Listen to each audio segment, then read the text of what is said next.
Everyone and everyone watching at home. We will now open our Board of Commissioners regular meeting, June 18th, 2026 at 7:10 p.m. Ms. Jones, would you please call the roll? Commissioner Roberts.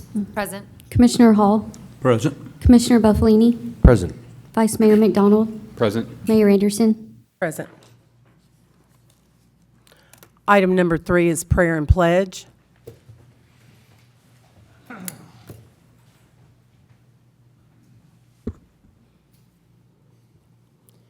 Dear Lord, I just want to thank you for all of our citizens in this wonderful city that we live in. Be with those who are traveling. Please be with the children as they are out of school right now. And just, I encourage people to just be more careful on the roads and watch for the children who are out playing. Be with our community and be with anyone in our community who is sick. I pray that they would be healed.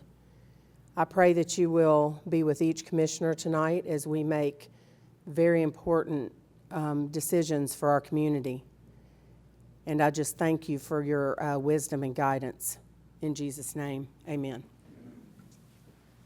Pledge allegiance to the flag of the United States of America and to the republic for which it stands, one nation, under God, indivisible, with liberty and justice for all.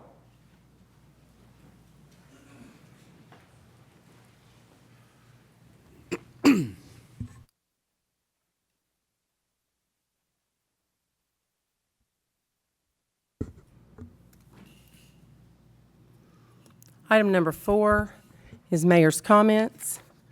Thank you, everyone, for being here tonight. We love to see a big crowd because we love to make good decisions and hear from our community. And same with those watching at home. Just know that if you would like to replay tonight's meeting, you can get it on YouTube or the Fairview Facebook Live. I want to thank Officer Dunn and Officer Ray Martin for being here tonight watching over us. Gunn, I'm sorry. I messed up. Officer Gunn.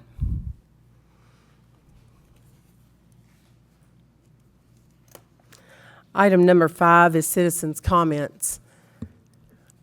If you would come forward, state your name, address, and if you live in the city or county. You will have 3 minutes to speak. At the end of the 3 minutes, we will be timing that. So just please, at the end of the 3 minutes, when we ask for that to be over, then, just please adhere to that. And everyone, let's be polite and courteous and just, honor everyone who's here.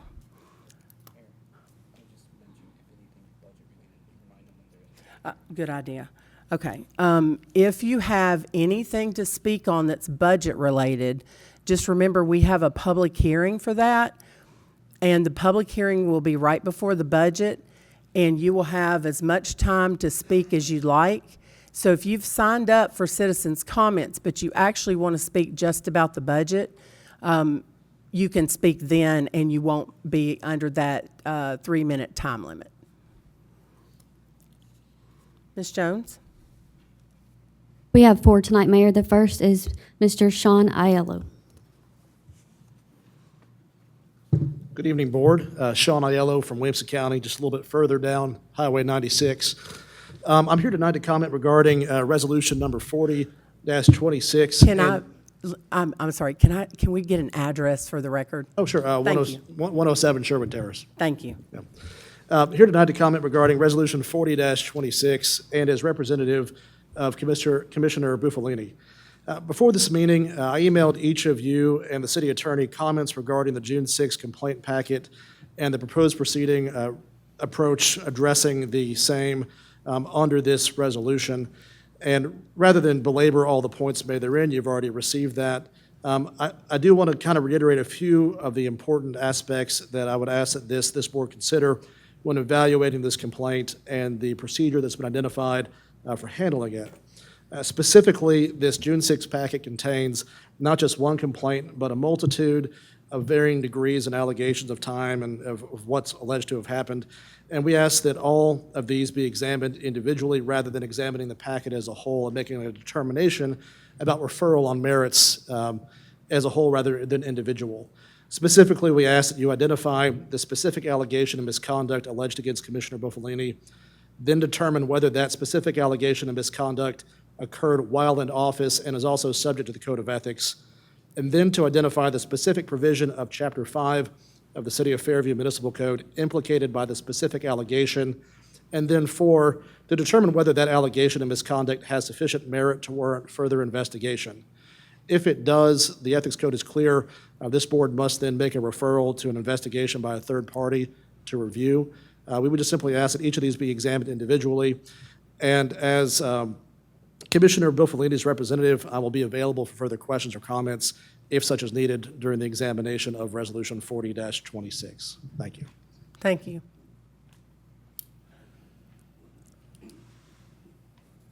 Next, Mr. Craig Cropper.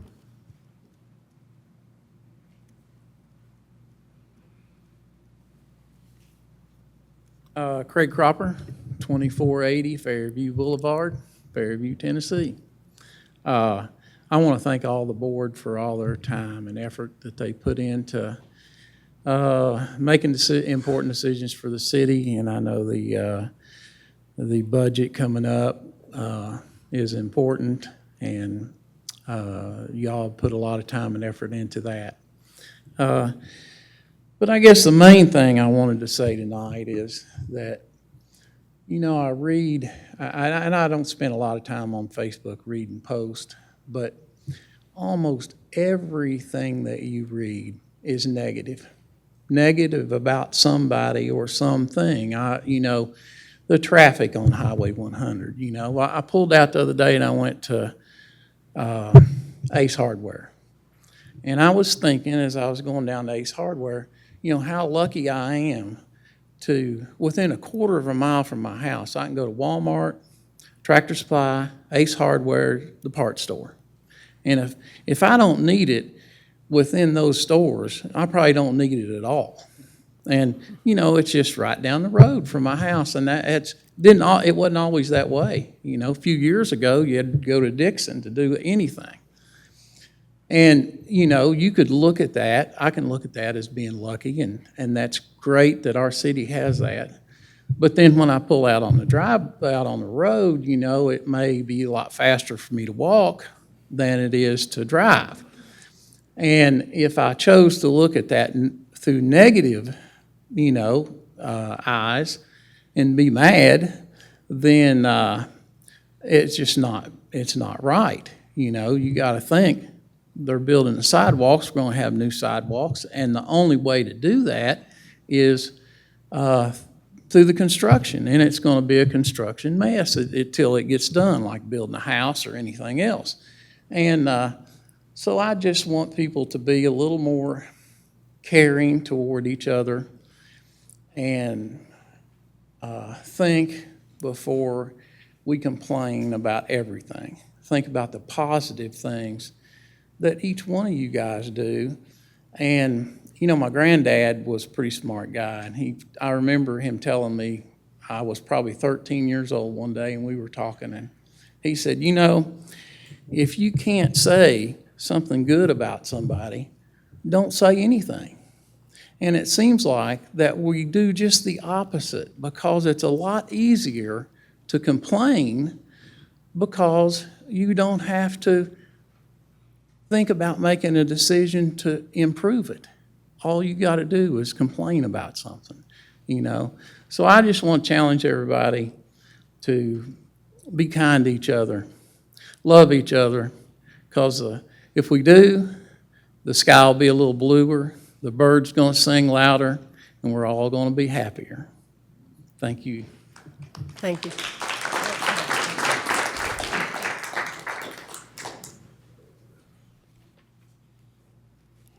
Miss Debbie Walker.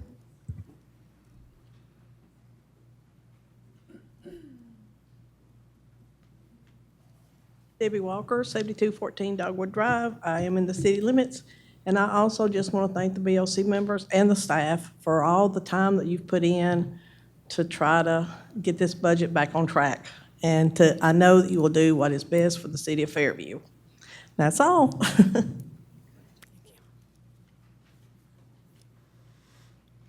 Last is Sheila Cook.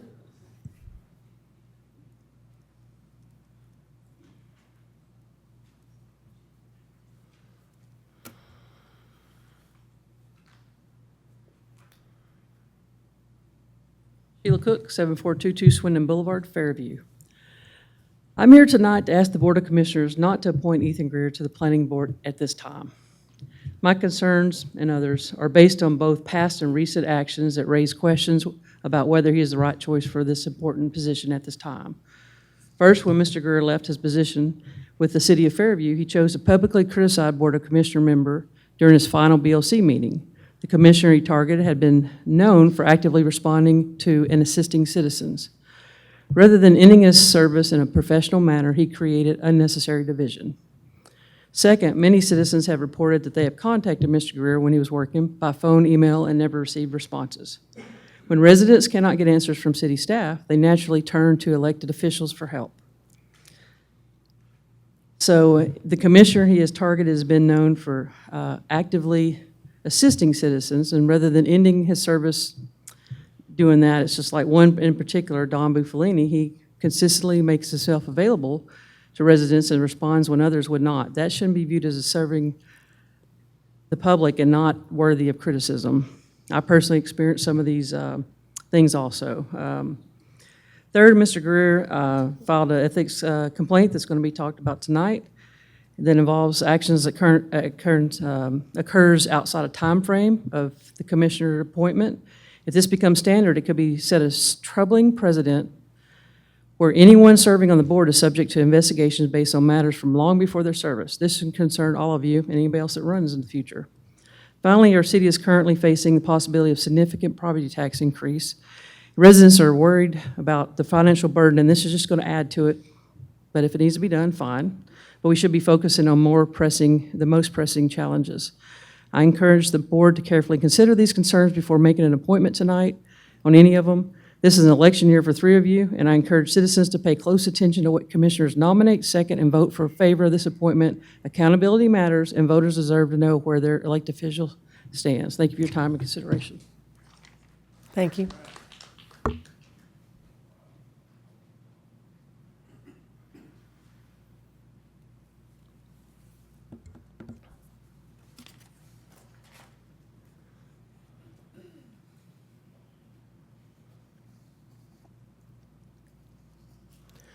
Before we approve the agenda, we need to vote if we will accept taking 7B, Wave's presentation. They are not here tonight, and allow Mr. CEO of TriStar, Wyatt Chocolate, to speak on our groundbreaking today.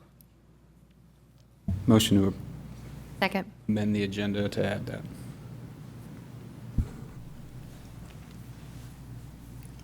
Ms. Jones? Vice Mayor McDonald, Aye. Commissioner Roberts. Aye. Commissioner Hall, Aye. Commissioner Buffalini, Aye. Mayor Anderson. Aye. So we will make 7B, presentation from Mr. Wyatt Chocolate for TriStar Horizon.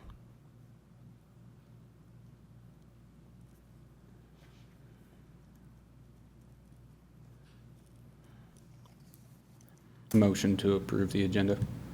Second. We have a first and a second to approve the agenda. Ms. Jones? Vice Mayor McDonald, Aye. Commissioner Buffalini, Aye. Commissioner Hall, Aye. Commissioner Roberts. Aye. Mayor Anderson. Aye. Item 6 passes 5-0. Item number 7, public announcements, awards, and recognition. A is city events. Mayor Ryle, are you, okay? Thank you, Mayor. Thank you, Commission. Under city events, as attached in your packet, you have Easter egg hunt on, well, that was back on March 28th, so I guess we missed that. How about we move forward to July 3rd on city events, the celebration, as we all know, that's coming up. Then Back to School Bash on August 1st, Nature Fest on September 19th, Fall Fun Day October 10th, Trunk or Treat Movie in the Park, October 24th, tree lighting event at City Hall, December 4th, the Christmas parade on December 5th, 12th, if in case of inclement weather. If it's okay, Mayor, would you like me to go ahead with Mr. Ross's items also? Yes, thank you. Thank you. Mr. Ross is not here tonight, but again, he would also like to remind everyone of the annual July 3rd celebration, which will take place on July 3rd. So it's actually the fourth celebration on the 3rd, but that will be the Friday, July 3rd.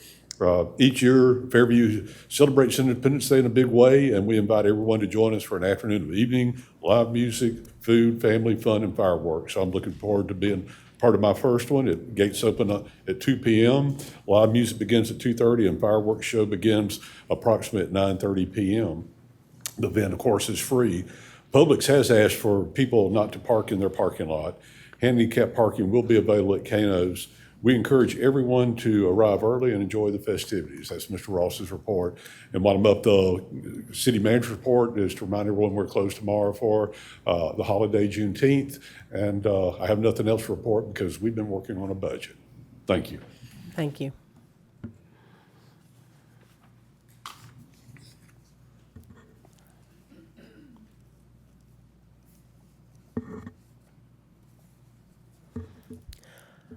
Item number 9 is consent agenda. A, minutes from, oh, gosh, you're right, sorry. I'd marked that out, didn't add it.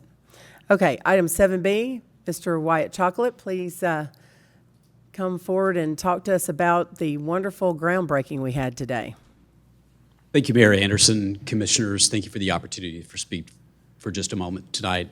So I understand that tonight's agenda could be heavy and some difficult decisions are probably going to have to be made. But I hope that just as some of the citizens provided a gleam of hope and some positivity into the room, I hope that today's groundbreaking has the same impact. And what we want to reiterate to the city of Fairview, the residents of your community, is that our work just starts now.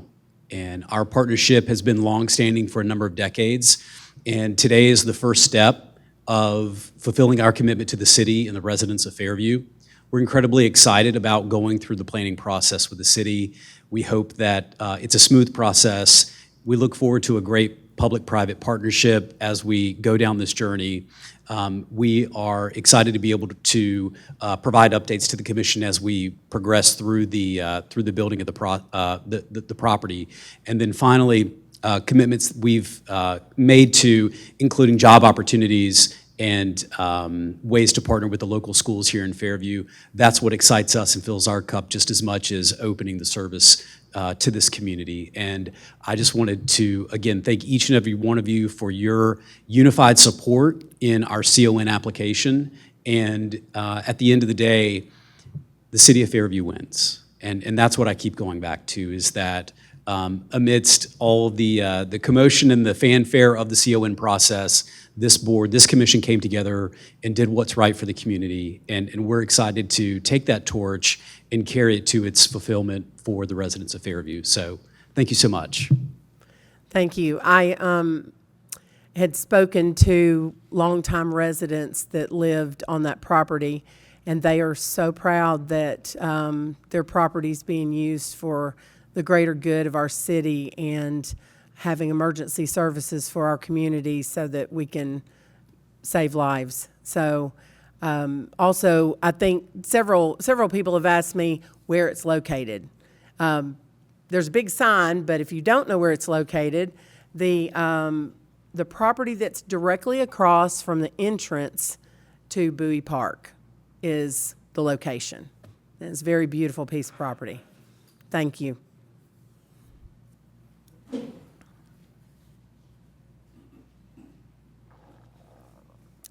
All right, on to number 9, consent agenda. 9A, minutes from June 2nd, 2026, BOC work session. B, minutes from June 4th, 2026, BOC regular meeting.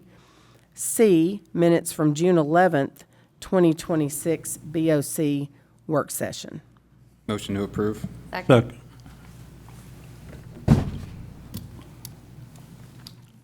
We have a first and a second. Ms. Jones? Vice Mayor McDonald, Aye. Commissioner Roberts, Aye. Commissioner Hall, Commissioner Buffalini, Aye. Mayor Anderson. Aye. Item 9 passes 5-0. Item number 10, old business.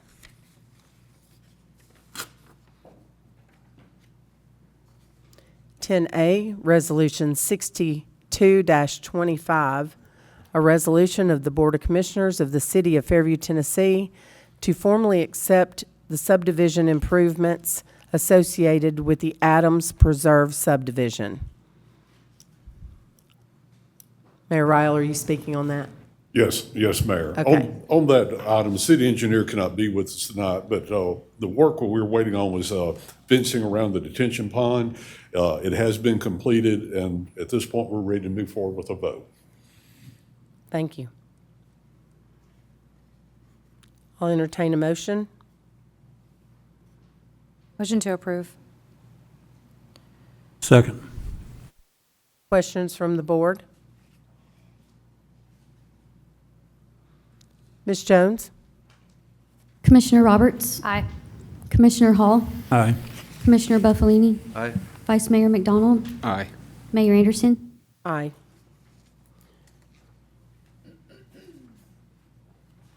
Item 10A passes 5-0.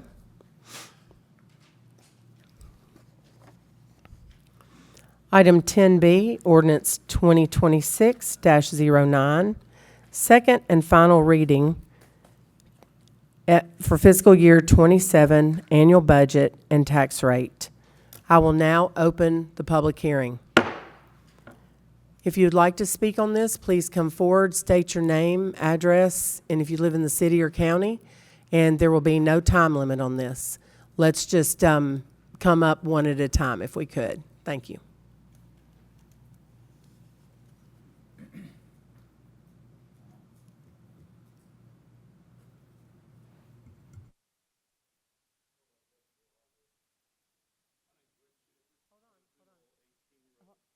We need the mic. Need the mic. 7208 King Road, Rick Shepherd. Shepherd, just like the dog, Shepherd, or the Bible, depends on how I'm acting at the time. I've read a lot of stuff on Fairview Then and Now, and Facebook page about this, and I'm a little concerned. My concern is the board here can't look far enough in the future to see what's going on. I realize there was a couple of years ago, you didn't raise property taxes, you actually lowered them a little bit. Now we're gonna have such an increase that we're almost with the county. And we're the smallest city with the highest tax rate. It doesn't make very good sense to me. Sounds like to me, y'all did not manage our monies very well. Didn't manage the people's money very well. Just had to get that off my chest. Thank you.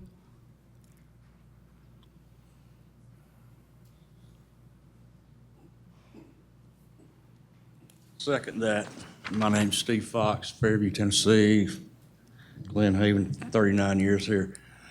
And I want to say we need to put a moratorium on some of this new construction. Mr. Fox, could I get your address, please, Yeah. for the record? 7115 Dogwood Drive. Thank you. Building's getting out of hand. And that's what the taxes are, taxes to cover the new infrastructure, tax for new schools, new sidewalks, whatever. The new building we're having done, they're going straight up because the lots are so small. It's just looks like a ghetto in some of these $1 million homes. But anyway, I would like to propose that we tax the people, the new construction instead of taxing the long-term residents. Long-term residents don't like to see this growth. You walk out the door and you find a handful of them, but they tell me they're just gonna do what they're gonna do. It's what's been happening. I don't think there's been enough public input on a lot of this rezoning. Annexation's fine, but the rezoning of a property in the same night twice so that you, after you annexed it, it's just too much really good growth. That's not being controlled. And, you know, the road, the highway's gonna be busy.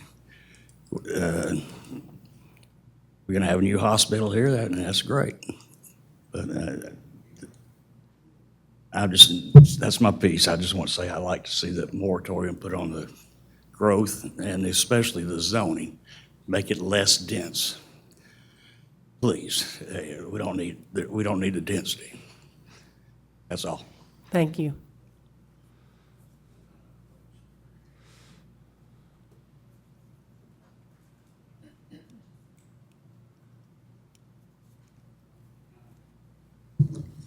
Marshall Walker, 7229 Northwest Highway. So I do live in the county, but I have property in the city limits. We are very involved in the city many times. You guys have seen me on lots of things. This year has been very tough. Not only did the community get hit by the ice storm, my family personally got hit very hard to the tune of over $10,000.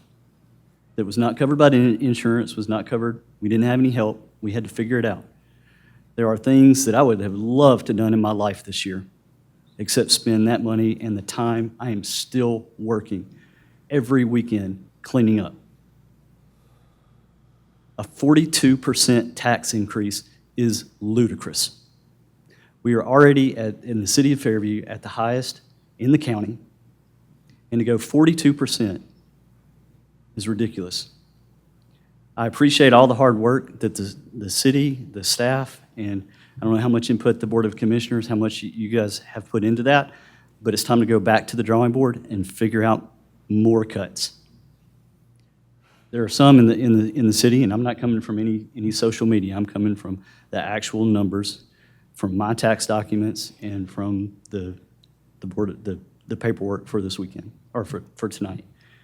I would say within just a few minutes, I had all kinds. My wife and I had all kinds of red ink, and I know those are tough decisions. I personally did not get a 3% raise this year. My wife didn't.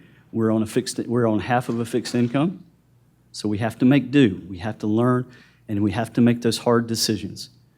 So that's all I'm asking you to do is make harder decisions. There are some that would criticize what I'm saying to say that I have a lack of vision for the community. I have a huge vision for this community. I would love to see all kinds of things.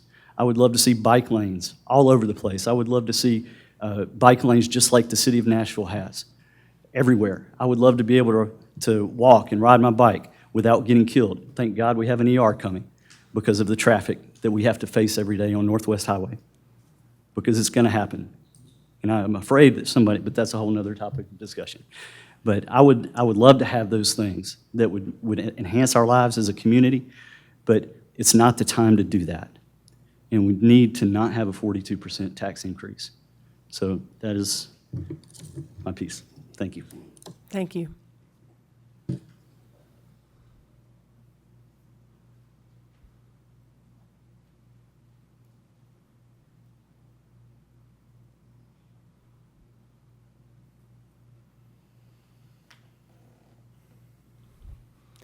Anyone else before I close the public hearing?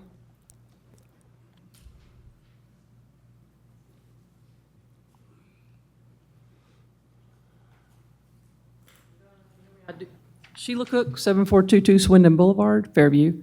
I'm going to give some facts. I have questions, so I made it a little easier. I typed up the questions, so y'all would have them. He said hand them out. Please, Hand them out before I hold talk is what on. Patrick. Please yes. give them to the officer. Okay. And he'll hand them to us. Oh, okay. That's Thank even you. better. So there's one for Ben, Mr. Ryle, Mr. Knox, Mr. Ryle, and each of them.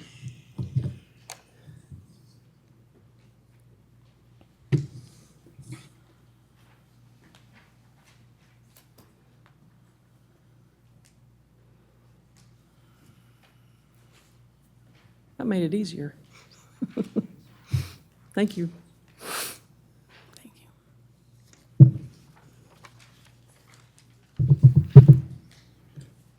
So hopefully you listen to what I say before I get to the questions. I kind of hesitated to hand those. Okay, hopefully, yeah, I'll get to the questions, but just some facts. Your property taxes, in case people are just now tuning in, is increasing 25 cents on the dollar, which means it's going to be 84.08 per hundred. They didn't really cut anything out.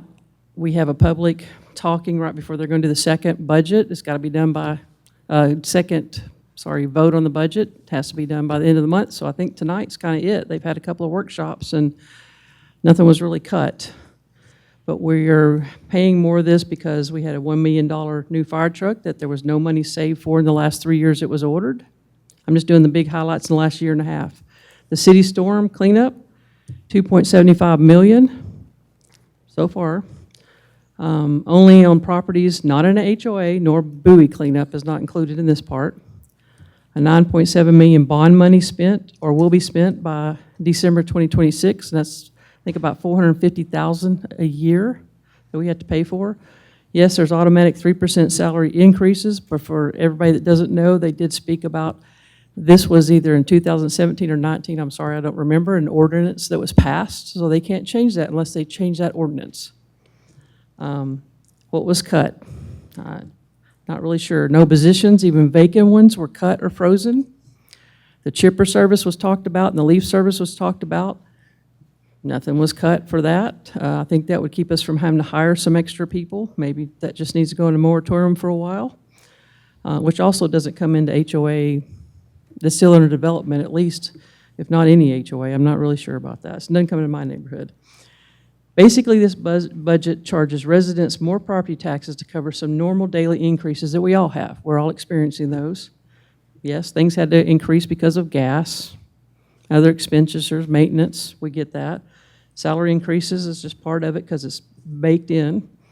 And some expenses, spending over the last 1.5 years, in my opinion, and y'all know I've come up here the last year and a half asking questions and thinking, these numbers don't add up, but I was ignored. So the questions I handed out, so everyone would know. The first topic is a $2.75 million city debris cleanup from the ice storm January 2026.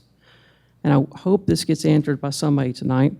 Have we received the final bill for the debris cleanup for the city? If we haven't, have we actually paid either company any money? If so, how much to each? If we have much was the bill? As of today, have we taken any loan money for the $2.7 million debris cleanup? If we have, how much? Which we wouldn't do it, I hope, unless we paid, but I don't know. Based on what bill from each company? If we haven't done a loan yet, how is the $110,000 a year we're paying in interest for this loan derived? I do understand how loans are derived, but I don't want to assume anything. Buoy debris cleanup for the ice storm from January 2026, that's separate. That was a separate cost. It came out of the tree fund for any that haven't paid attention or been following along. Have we received the final bill for the debris cleanup for Bowie Park? If we haven't, have we actually paid either company for the money? If so, how much to each? If we have, how much was the final bill? The last high-level topic is the 25 cents on the 100, the tax increase we're doing on each 100. Based on what was said in the last workshop meeting, I didn't see what was changed because I didn't see that outline. My understanding is the increase allows for a surplus of $403,324 a year. Part of this would pay for the $675,000 debris cleanup in the city that the city is responsible for. Out of that $2.75 million, when we get the FEMA, the number I've heard is $675,000, which is still a chunk of money. And then we're going to put aside $160,324 a year out of this money. So a question in this one was, will the $160,324 be paid each year on the principal owed to assure the money is used as intended?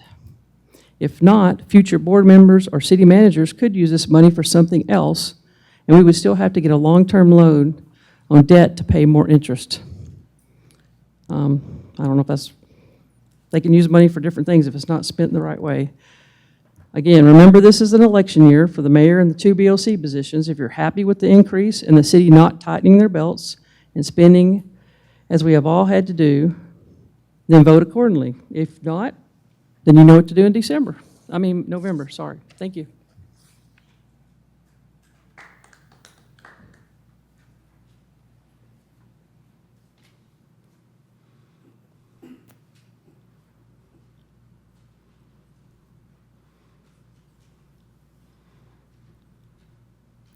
Anyone else to speak during?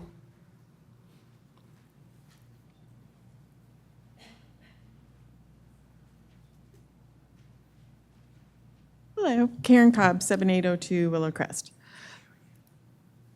You can't hear me? Okay, I'll talk louder.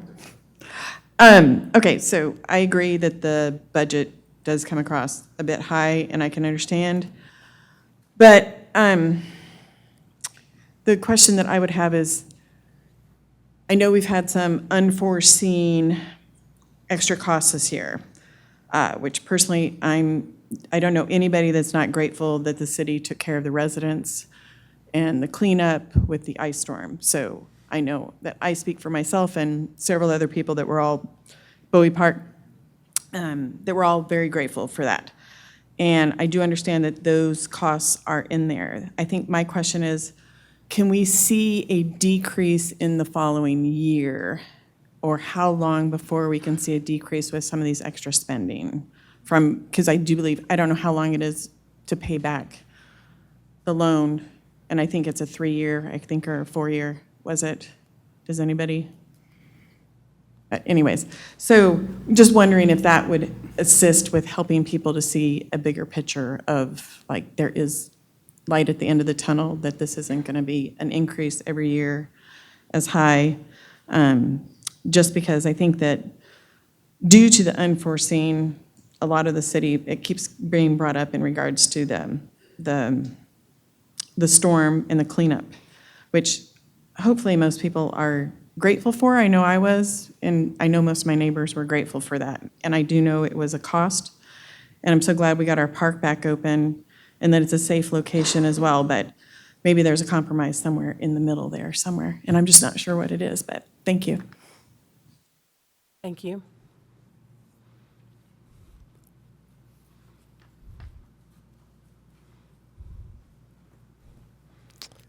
Anyone else like to speak during public hearing for our budget? All right, seeing none, I will close the public hearing.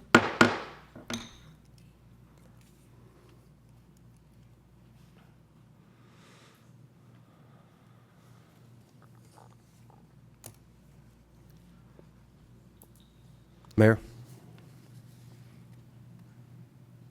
Oh, sorry. I need to read the resolution first. Okay. Item 10B, ordinance 2026-09, second and final reading, an ordinance of the City of Fairview, Tennessee, adopting the annual budget and tax rate for fiscal year beginning July 1st, 2026, and ending June 30th, 2027. Mr. Knox. Mayor, if you would allow me, I'd like to begin on this. Yes, sir. Thank you, Mayor. Thank you, Commission. Mayor Ryle. Thank you. I want to thank each one of you on the commission for your input and guidance on putting this budget document together. I especially want to thank our directors, the chiefs, everyone that did that. They took their job seriously, ethically, responsibly to look at this budget, understanding what kind of issue we're in. But we've taken your thoughts now and your concerns from the various meetings we've had individually and as a group. And from that, we used our experience and best judgment to present you the complete document. We know the budget approval is not just in my world, it's not the ending, it's actually the beginning of our work to do. We have to bring this together quickly to move forward with the budget and then go into operational review and financial review over the next several months at least through the end of this calendar year to move forward. But it's something that's going to take a little more time before I can give you a complete and responsible decision without reviewing it. But we do have to do a budget today. And like any budget, no one's going to be 100% happy. But we will do everything we can do to satisfy the most needs that the community has. But this budget we're presenting tonight, I believe, is the best case scenario to solve the issue at hand, not only today or this fiscal year, but start solving a long-term problem where we don't have to go through this issue on next fiscal year. This budget, I stand by. It's my recommendation. The work with staff has done this. Mr. Knox has done a great job, along with everyone else, to get us to this point. But this is the one I want to present to you tonight that Mr. Knox will go over. Regardless of what y'all decide tonight, my other commitment to you is that myself, Mr. Knox, all the staff will work completely and totally to carry out your direction on this. So again, we present you a budget, it's my recommendation, but we will carry it out whatever you decide. And at that point, I'm glad to turn over to Mr. Knox. Good evening, Board. First thing, I have invoices from Thompson and Phillips, final invoices from them. The part came in under budget at between boots on the ground work plus the monitoring came in at 88,701. They had originally gave us an estimation of 172, so that came in considerably less. The total for the right-of-way was 2.481836, giving us a total cost of 2.57 or 2,570,537.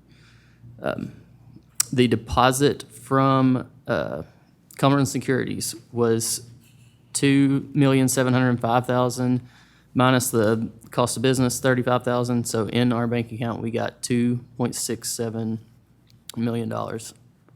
Almost exactly to the dollar. 100,000 less is what we came in at for total cost of that project.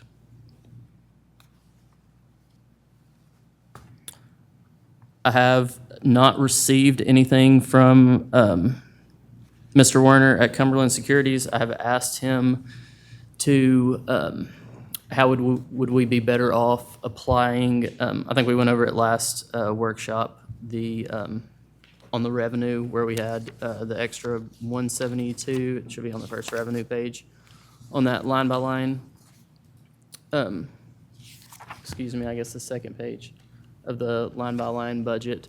But would we be better off to apply that to our principal every year, or would we be better off to save it in an account? And I think the question is, from his perspective, is are we allowed to based on the resolution? And that's what he's looking into.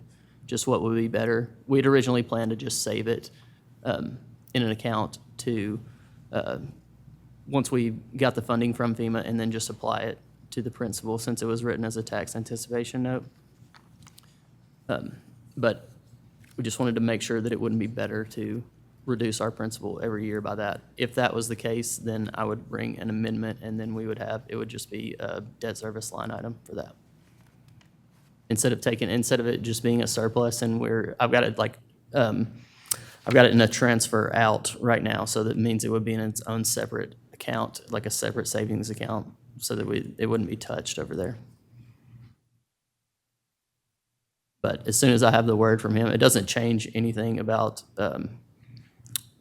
one way we're saving it, one way we would add it as an expense line item. The question is just when do we pay it, and whichever one he says is the right way to do that, then I would bring it to y'all on that recommendation.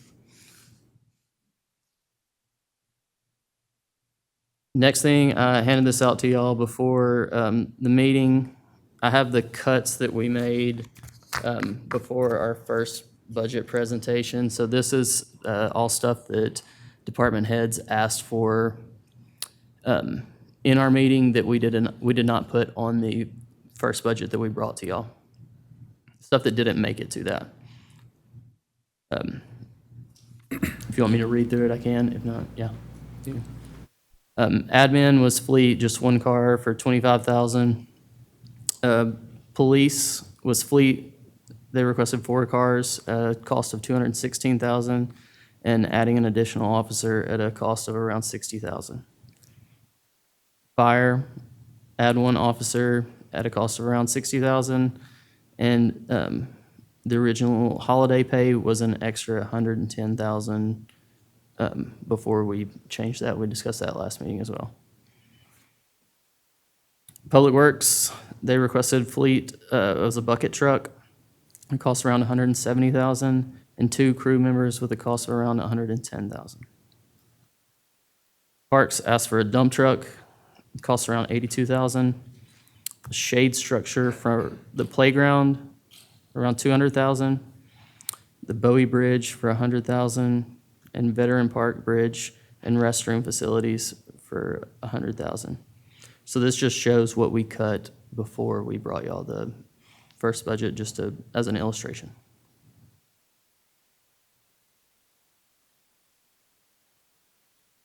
Next, I would like to move to the line-by-line budget. And when we sent out when I sent that to you guys Monday afternoon, I said in the email that I highlighted everything that we had changed since the last workshop. So nothing in this has changed since the last workshop, except for the highlighted stuff. And I would just like to go over that if that's okay with y'all. So the first thing would be an admin department.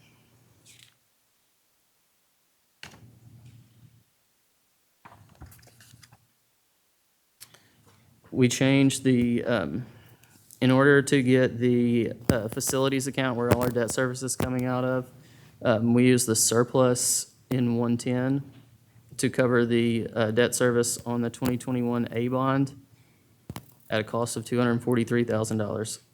So effectively, we just moved that cost out of 300 into 110 where we had the extra money, and out of 300 where we did not have the extra money. That surplus allowed us to pay down on this in 110.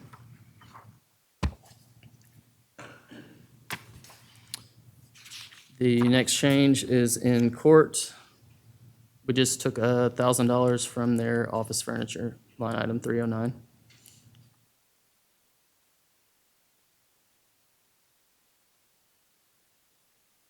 Next is planning and codes.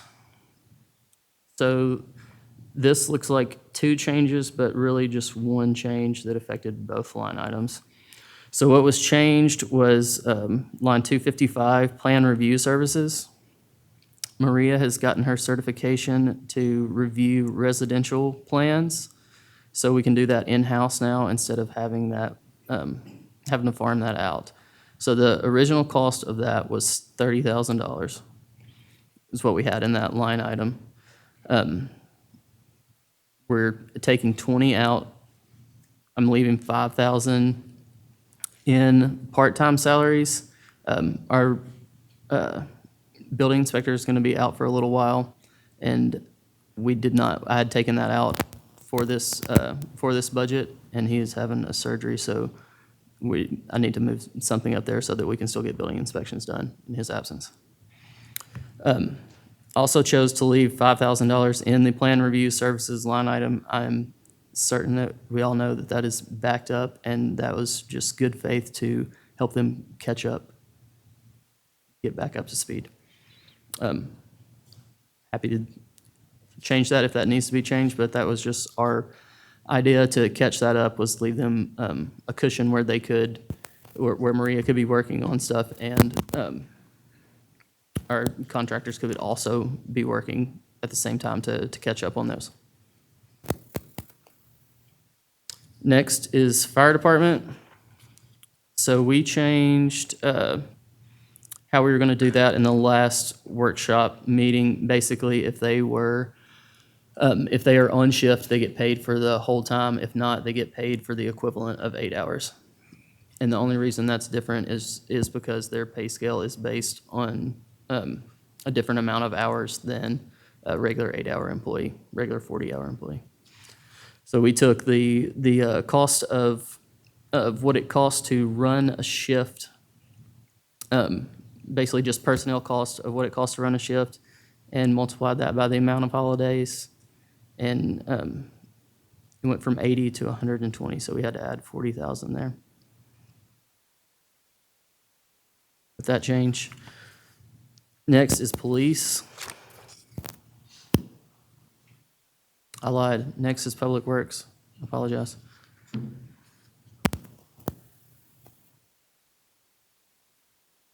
What changed in public works is we had, on the previous budget, we had a person and a half added to Public Works. In this one, we only added a half of a person, so that gives them 6 months to pick out somebody and then 6 months for them to work out of this next budget year. Also, in addition, is their Public Works holiday pay. They are usually off on holidays, but in the event that they come in, we've got to leave something for them to get paid.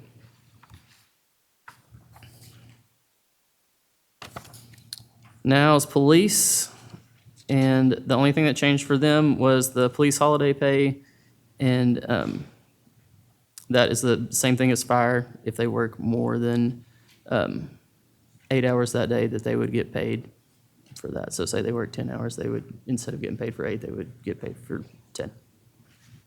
Same rules as the fire department. So that went from 35,000 to 45,000.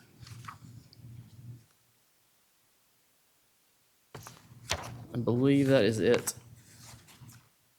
That's it on changes since the last workshop. Happy to answer any questions. Motion to approve.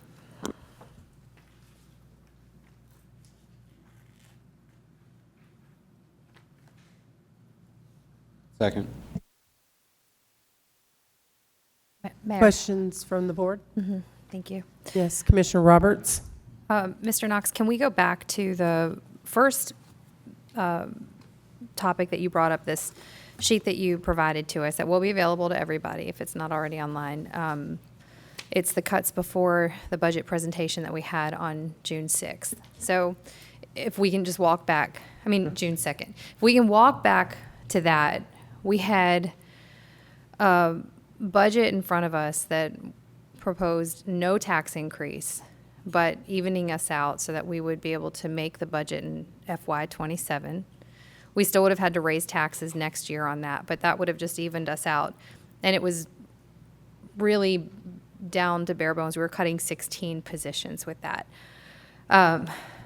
What you're saying is that the cuts before that budget presentation, these were already made. So in addition to the budget that you put in front of us with no tax raises, cutting 16 positions, we'd already cut, it looks like the math on this is $1.233 million. Is that right? That was cut before we brought y'all the first budget, yes, ma'am. So we've already pulled out of the previous budget $1,233,000. Yes, ma'am. And then just to be really, really clear, we would have to raise taxes again next year in order to make our budget and to pay the debt services that we cannot do anything about because they're there and we have to pay them, and we have to prepare for 3 years down the road when we've got what's coming due from the storm. And we can go into a little bit more detail about that.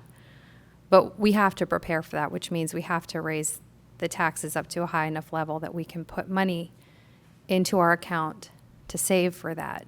And it's going to take 3 years. Is that right? Yes, ma'am. I think you're saying in between 19 and 25, the 19 does not allow us to save anything for that, the 675,000 that we're responsible for. It's 25% of the FEMA project. Right. So that would not allow us to save for that. And the whole reason we went with that tax anticipation note was so that we didn't have to touch reserves. Yeah, thank you. And the reason I'm saying this to everybody is I want you to understand, we've had these conversations, we have turned this over multiple ways, we've cut things already, $1.2 million. We've crunched the numbers with different figures. I had a conversation again this morning. If we just did 20 cents, could we just get through? And sure, we could get through this year, but we'd be right here next year raising taxes again, and we'd be a year behind saving money to pay for what's coming up for the storm cleanup in 3 years. So we are planning ahead. We're looking ahead at the years to come and trying to get ahead so that we don't find ourselves in this position again. So this is what planning looks like. And you're watching a board discuss this, and I'm sitting here saying I'm literally going to swallow the frog. It's horrible, but we really have discussed this. And I just want to make sure that y'all know that. And we'll answer all the questions that we've gotten, and I know the board has more, but I really want to lead off with that. This isn't something we've taken lightly, and we live in the city too. So it's not easy on any of us. Mayor, if I may. Vice Mayor McDonald. With the, talking about the police vehicles, we had initially, I believe it was a vehicle and a half. Is that what we were setting money aside for in the past? I'm not sure if either of you can remember back to that point. I know Mr. Ryle. Oh, yearly? Do not know the answer to that. I want to say it was a car and a half. I can't recall. But basically, what I'm getting at is we're $216,000 behind on fleet replacement.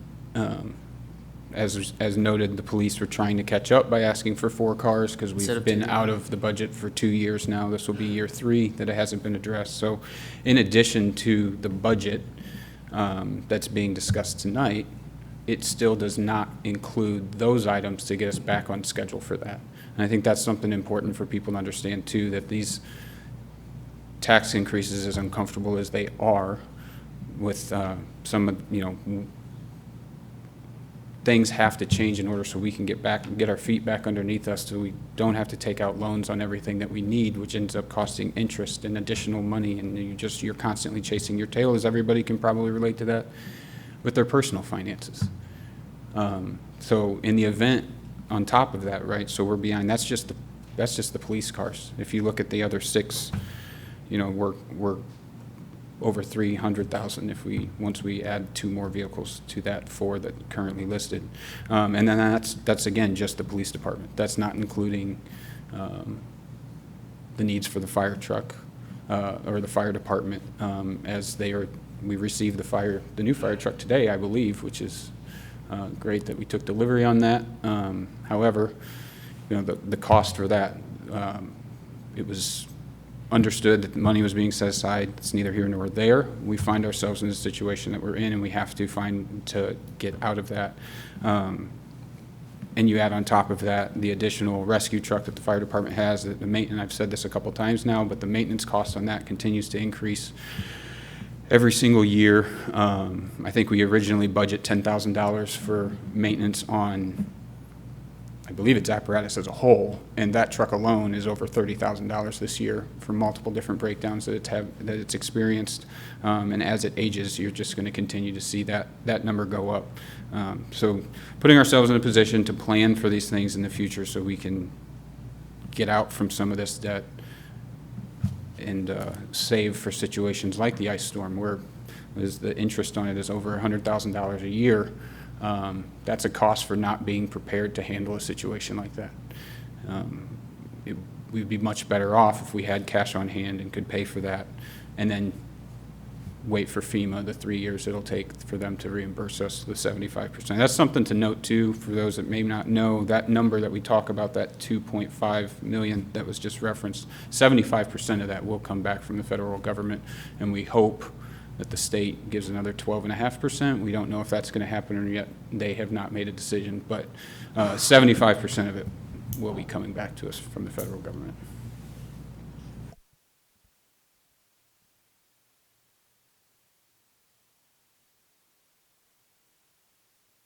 Mayor, Commissioner Hall? just let all the citizens know that we've gone over and over agreeing with Commissioner Roberts. I've even asked about some properties that could possibly be sold and run into a dead end on that, so we still have one that could come about in the future, but the property down front was bought with bond money, and that doesn't affect the budget that way. But this is hard for all of us up here as much as anything, and we know it's hard on y'all, but we looked at it as close as we could look at it. So the only other thing I might suggest is if we have an attrition in employees, is hold off on hiring them unless the city manager determines that he needs to replace an employee that does move on to another locale. But any future savings that we have this year, hopefully that'll help us out in the next year. So, anyway, that's just how hard that everybody's working up here. And we take it very personal. And because it's y'all's money that we're talking about. So, anyway, I think that's the best that we've been able to do with everything. Thank you. Mayor, if I may again. Vice Mayor McDonald. One other thing I want to add is that, you know, the budget, at the end of the day, the responsibility of putting this together and maintaining it, yes, we approve it, but city manager, finance officer, they monitor this stuff and they pay attention to it. It's the city manager's responsibility to make sure that the city is functioning inside the departments properly, that there's not abuse with the finances, and I'm not suggesting that that's what's going on, but we have hired a professional that has a great track record of managing municipal budgets, or county budgets for that matter, and he's, you know, for all extents and purposes, he's been here for about 24 hours. It's not been all that long since he's got comfortable into this seat. He's still wrapping his head around it. Obviously, the number one pressing issue has been getting through this budget and getting that put together, because there is a deadline to that. However, in conversations with him, and I believe he agrees and is planning on doing this, as it was discussed in a prior meeting as well, is, you know, being charged with digging into each department and finding what can be cut. If we are trying to manage departments' spending by simply manipulating budget line items, I would make an argument that a lot of that is based off emotion, and emotion, I would also argue, is how we got to where we're at today. I think allowing a professional to look into each department, assess it properly, and come back to us with an amended budget with reductions in some of those line items would be fiscally responsible. I think cutting line items for the sake of cutting line items, you can get yourself into, you don't know the fallout from that or how that's going to impact things down the road. And again, leaving it to a professional that is being paid to run the city is probably the best course of action on that. Mayor.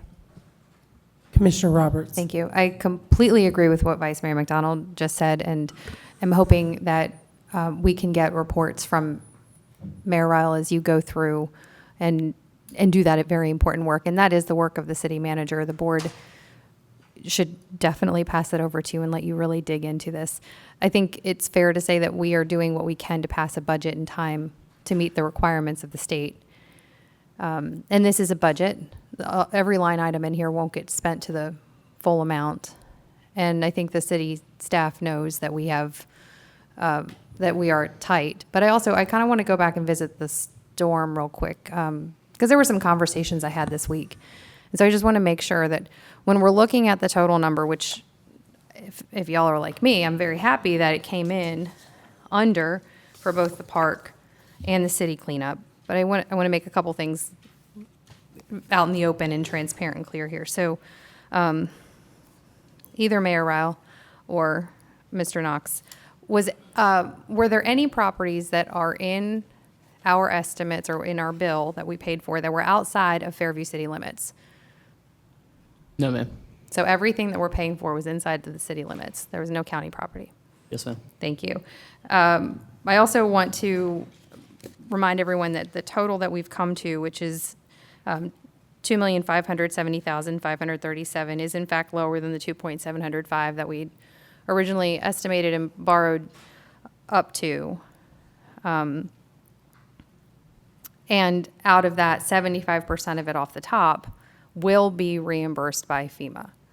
Correct. So right now, what we're paying for the next 3 years is the interest on that loan, which comes to what amount per year? For that, for the interest is $110,000. $110,000. So we're paying $110,000 per year for that. So we are paying something out of the budget, but we're not paying $2.5 million right now. So that's not what we're paying. And I just want to make sure that the numbers are really clear. And then 75% at a minimum will be reimbursed by the government, with a possible additional 12.5% of the remaining 25%. So we could be responsible for paying 25% of $2.57 million or 12.5%. We have to be prepared for either one of those two. And we've talked about options with Mr. Warner at that point also, where it's possible to go into another financing situation. So we wouldn't be responsible for paying that right there in the moment, but we still have to prepare for that and think ahead. And like the vice mayor was saying, we know we'll need fire trucks. We know that we need to do maintenance on the police fleet. We know that there are other things that could come. We need to prepare in case we have another storm. But I think it's really daunting when you look at the numbers and you look at this big number. And I think it's very helpful to think about it in the increments and what we're actually paying as we go. And then when we get to the 3-year mark on just the storm alone, it's not going to be coughing up that full amount right then. I just want to make sure that the numbers that are in your heads are the amounts that we're dealing with, and not the full amount of the storm. Somebody was working with me in some numbers and doing a cost by house, and it sounded really, really high, and it probably is, but that's not what the city is on the hook for paying. And I wanted to make sure that was clear in case anybody was thinking that way. If we can just provide that useful information.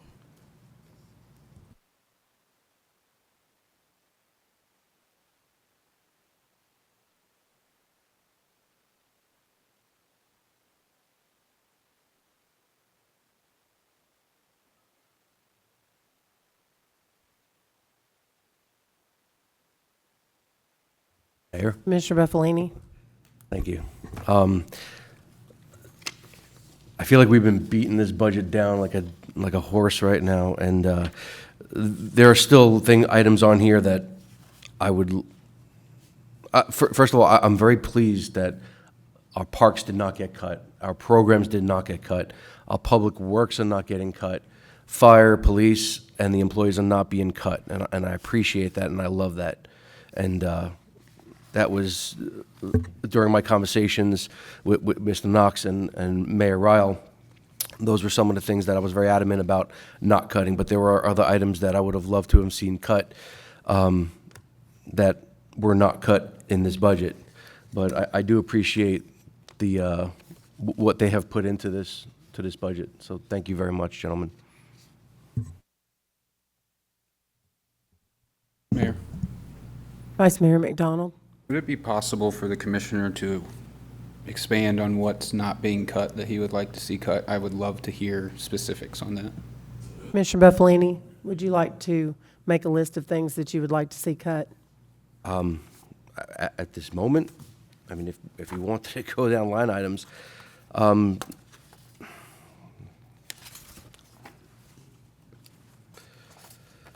know that we cut, I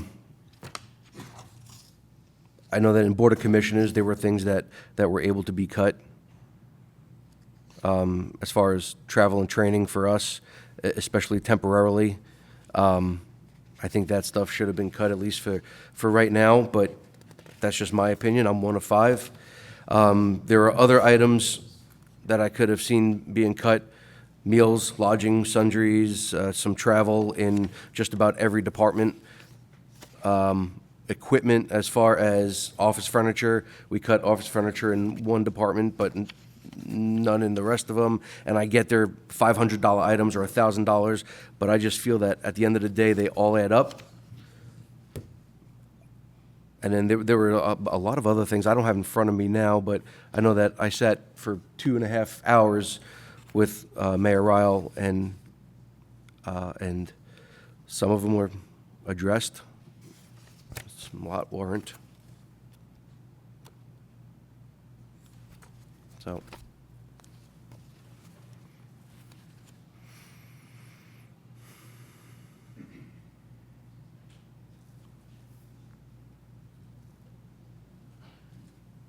Would either Mayor Ryle or Ben Knox like to share with us like the thought process behind keeping those in the budget or removing them? Is there anything in best practices or anything that we should consider? Because we could ostensibly still make cuts today, but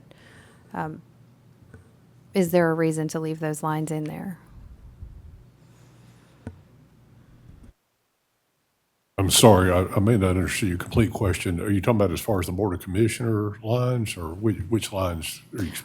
I mean, any of them, but I'm thinking, well, the BOC, and I brought that up in the meeting. Right. BOC could be cut in half, our training could be removed. But, office furniture in every department, for instance, why would we want to leave that in there? We went back through with each department and reached out to them over that after Commissioner Buffalini brought it up. And the biggest obviously was for the police department with the purchase of the furniture needed for the new firing range. The cut was on municipal courts. We felt like that the ask there was probably something that wasn't needed presently. But most of the other cuts, and I know Mr. Knox probably talked with the rest of them, we felt like the rest of the lines were in line, but if he'd like to expand on that, that'd be great. Yeah, I mean, we can go through each department and see it if you want to, but it's the only one that's big is the police department, and that's to outfit their new training facility. It's the only thing that would be significant. If I can respond to Commissioner Buffalini, I think you brought this up, and I brought up the BOC, and I thought about those lines and cutting those. And in the end, we could do that. And what that would mean is that there wouldn't be a fund available to pay if something happened and we needed to replace a desk that breaks or a chair that breaks or a printer that goes down. We just wouldn't have it, so then we couldn't pay it. It just seems like it's prudent to leave that in there for space to have it. If we added up all of those line items, it still wouldn't change the fact that we're sitting here having this conversation. It doesn't reduce a tax rate. So we could go through and remove all of it. And I don't mean to be harsh in how I'm saying this at all, but that was an exercise I walked down, and it's not going to make a meaningful difference if we did that. Well, I think, on the contrary to that, I think it would make a meaningful difference, even if we did a couple more items, because we're asking the citizens to dig out of their pockets, and it's not going to be $100. It's going to be a couple $100 per household. And if we're asking them to make cuts on whatever they're going to do and pay more, then I think that we as a city should be fiscally responsible and make those cuts as well. That's just my opinion, but like I said, I'm one of five.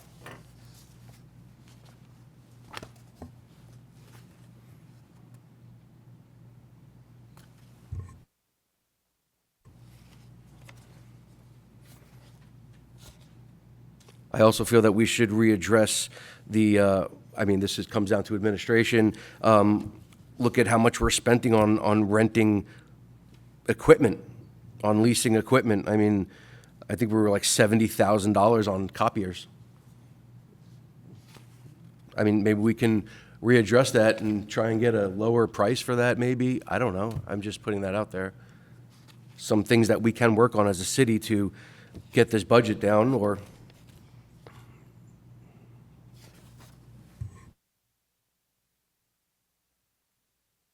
I met with him last week, but just specifically for that line item. We have a contract that needs to be renewed next month, and another one, a separate one, that gets renewed in December. So I've been looking into that, but I don't have final numbers on what it would cost. But obviously, we would try to make that as low as we can. Right. I'm just saying that if we chip away at certain things, and it doesn't have to be tonight, I'm just saying, if we chipped away at certain things, that can give us another employee in Public Works, or another employee at Parks, or another program that we can run at our park. That's kind of where I'm going with this. I'm not cutting it just to save the money. I want to be able to utilize that, and the money that we do save to use it somewhere else. You know, I see that we're not cutting any positions, which is amazing, and I love that. And we're not cutting any programs. I just felt that, you know what, right now we have 6 employees in Public Works. Is that correct? Out of the 6 employees, how many are actually working right now? 4. 4 employees are working right now. one's injured, and then the other one is cleaning City Hall and a crossing guard. Why does that come out of the Public Works budget and not out of someone else's budget? Why are we taking money away from Public Works for that position? Is that a valid question? I don't know. I mean, No, it is a valid question, and again, it was inherited that way. And again, regardless of where we move it, the bottom sum is going to be same dollars, it'll just be in a different department. But each one of these things need to be reviewed, and to your earlier comments, anywhere from copying machines to any other item you might bring up, that's something we are going to go through, and we need time to go through and analyze every dollar. And regardless of the size of the budget, anything from a copy paper up to everyone's salary, I think everything needs to be on board where we can analyze, find the most efficient way to carry out the service for the citizens of Fairview. But it's going to take some time. And again, I hope y'all don't take this, I'm not dismissing any one of your concerns, but we are at the final hour of trying to put a budget together, which has to be done by the end of the fiscal year to keep the city moving forward. But my commitment to you is that my energy will be fully devoted to walking through each one of these departments item by item to make sure we're handling the taxpayers' money as efficiently as possible. Mayor. Commissioner Roberts? So I think what Commissioner Buffalini is recommending is actually what Vice Mayor McDonald and I were saying before about just going back and letting Mayor Ryle, as the interim city manager, go through this more line by line and to figure out what needs to be done. We are not running a police department. We are not running a fire department. We are not in public works. So I think if we let the city manager go in and do the work and figure it out, he could really make meaningful progress and also plan ahead and think about if what we're doing makes sense for a growing city. So there's a lot of assessment that can be done and end up with a better answer than if we sat here redlining things tonight. And I think that's a smart way to go. So I think that sort of harmonizes with everything. So maybe with the approval of the budget, we also can say that we would like to see maybe a quarterly report about your evaluations and what you've discovered. And I imagine we'll do an amended budget somewhere in the middle of the year that could reflect some changes.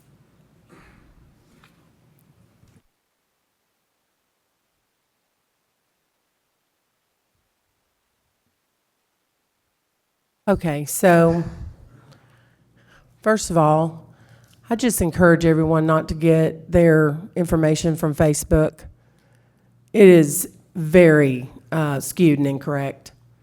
We have documents online where you can get the accurate numbers. Somebody mentioned that we did no cuts. I think Commissioner Roberts just pointed out that we did 1.2 million in cuts before we determined anything with tax increases. So I just encourage people to get the facts and talk to us and not get their information on Facebook or social media. A lot of times that's incorrect. I have an idea for me where I will make a commitment to this community. I make $1,086.53 a month. I will do this job for free. So if you'd like to take this $1,086.53 and put it back into the budget, I'm happy to do this job for free, so we can take that out of our budget. My travel and training has been reduced from $4,000 to $1,000. I will pay that out of my pocket. So there's another $1,000. So that is my commitment to this community. And I just know that we're doing the best we can up here to try to figure out a solution. We reduced taxes last year, and it put us in a bind, and we're going to have to figure something out for this coming year. But that will be my commitment to this community.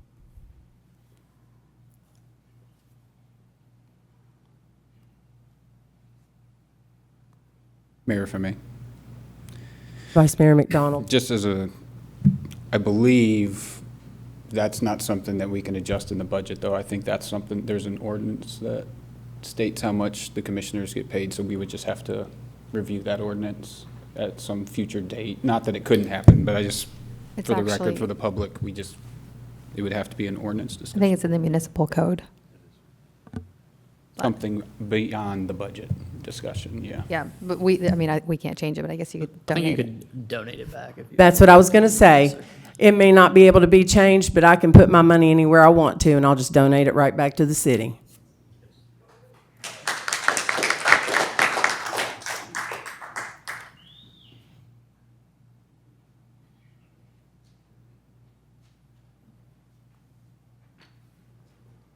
Mayor, Commissioner Buffalini? that's where I was going with this when I asked if we can review the Board of Commissioners' budget. Thank you. Not just for you, but for me as well.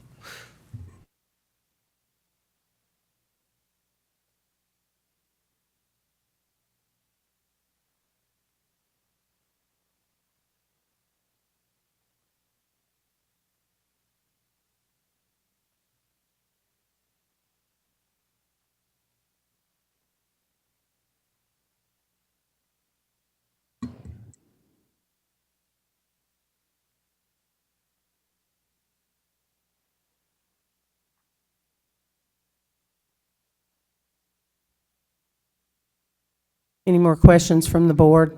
Comments? Ms. Jones? Commissioner Roberts, Aye. Vice Mayor McDonald, Aye. Commissioner Buffalini, Nay. Commissioner Hall, Aye. Mayor Anderson. Aye.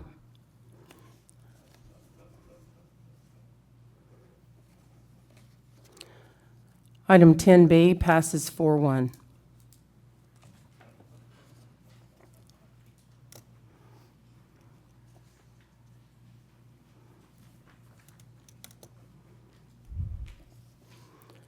Item 11, new business. 11A, Resolution 36-26, a resolution of the Board of Commissioners of the City of Fairview, Tennessee, confirming the appointment of 3 citizens to the Municipal Planning Commission. The way this is going to work, I will call each candidate up, and if you would just tell us a little bit about yourself and your education and why you'd like to serve on the Planning Commission. The first person is Mr. Sam Cowley.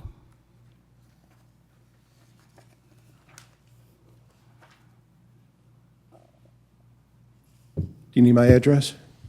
Please. 7833 Pinecrest Court, Fairview, Tennessee. Currently on the Planning Commission, education level, bachelor's degree.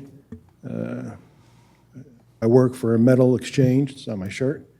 I buy scrap metal, been doing it for over 40 years. I've lived in Fairview since 2002. Both my children graduated from high school here. And it would be an honor to serve on the board again. And I would gladly give up my stipend, as the commissioners would, back to the city. Thank you.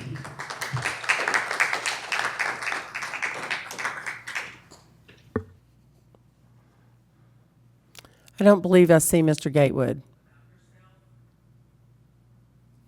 What was that? Okay.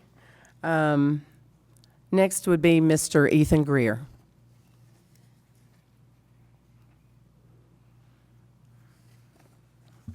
Good evening, Mayor, Vice Mayor, and Commissioners. I'm hearing a video. Good evening, Mayor, Vice you. Mayor, Commissioners. Over the last 3 years, I had the great privilege and honor to serve as the city planner of Fairview. And throughout that time, I got to know this city even better than I did because I grew up here, went to school, Fairview Elementary, middle, and high school, went to the University of Tennessee. I have a degree in environmental and soil science with a concentration in construction management.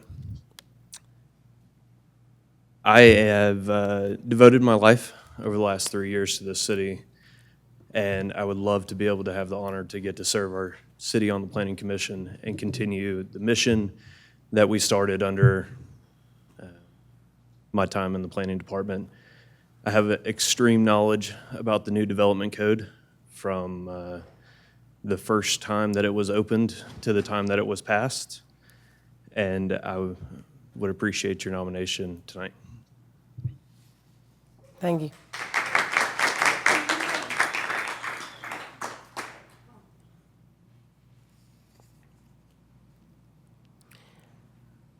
Next will be Mr. Derek Maxon.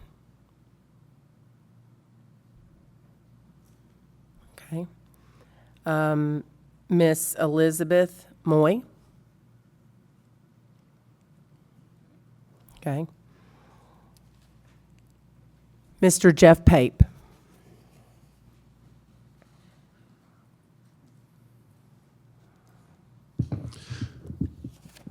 Good evening, everyone. Jeff Pape, 7114 Elrod Road. I appreciate you all considering me to continue serving on the Planning Commission. I've been on it for a little less than 2 years and very much enjoyed the time on it. As you all know firsthand, we spent a lot of time and effort putting a new zoning ordinance in place. I put a lot of personal time and effort into that. I may be one of the few people other than staff that read every single word of that ordinance, provided significant comments, and I think we ended up with a great product. And I'm not saying that for any other reason that I have a lot invested in, would love to continue the opportunity to now put that ordinance in place, since we're just now getting a chance to start using the ordinance based on the submittal timings of the applications. My background is a bachelor's degree in civil engineering and eventually got my professional engineer's license. I don't use that anymore. I don't practice. I'm in the professional development world and design and development every day. Through that, I get the opportunity to attend lots of different planning commission meetings in lots of different municipalities throughout the country. And that also gives me the opportunity to see how other communities do it and potentially bring best practices back. And so I would love the opportunity to continue to serve. I've also been serving as the vice chairman on the planning commission for the last few months, and would very much like you all to consider me to keep serving. Thank you. Thank you.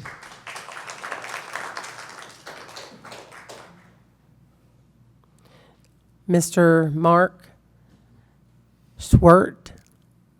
I may have said that wrong. Okay. Miss Marcy Sweet. Okay.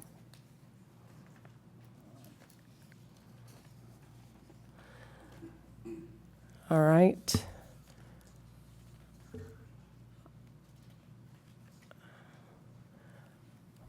I would like to make a motion to nominate Mr. Ethan Greer. Second.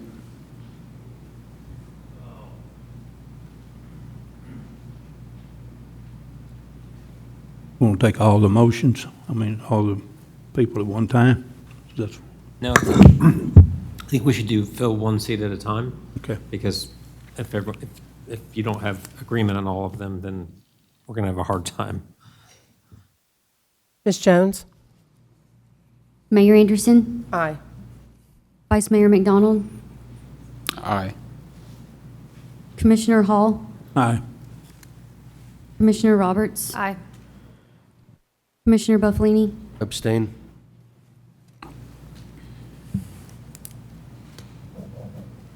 Mayor, I'd like to nominate Mr. Pape. Nomination for Mr. Jeff Pape. Second. Ms. Jones? Vice Mayor McDonald, Aye. Commissioner Roberts, Aye. Commissioner Buffalini, Aye. Commissioner Hall, Aye. Mayor Anderson, Aye. Mayor, Commissioner Roberts? I'd like to nominate Sam Cowley. Second. Ms. Jones? Commissioner Roberts, Aye. Commissioner Buffalini, Aye. Commissioner Hall, Aye. Vice Mayor McDonald, Aye. Mayor Anderson, Aye. So the 3 citizens appointed to the Municipal Planning Commission, Mr. Ethan Greer, Mr. Jeff Pape, and Mr. Sam Calley. Congratulations.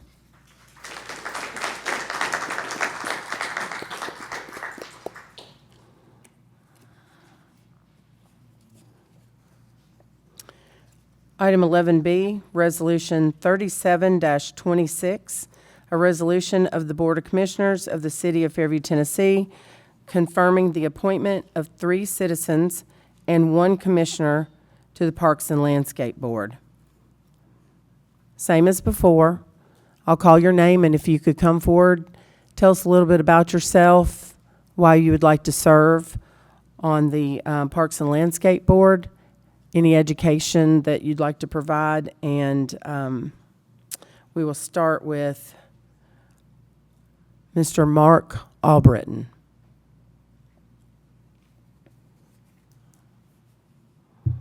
Good evening, thank you. Mark Albritton, 7220 Timber Lane Drive here in Fairview. Been here in Fairview since 2018. Before that in Dixon since 91, so I'm still a visitor, how most Tennesseans look at me. I'm a member of the Friends of Bowie. In addition to that, I'm one of the voting board members on the Friends of Bowie. So I have a vested interest in the Parks and Landscape Board. Being a part of that would give me the opportunity to give advice, speak to ideas and so forth that the board could contribute to the Board of Commissioners. Professionally, I work as a compliance risk coordinator in the mental health field. Worked at a corporate level. I've done mental health, alcohol and drug counseling all my career.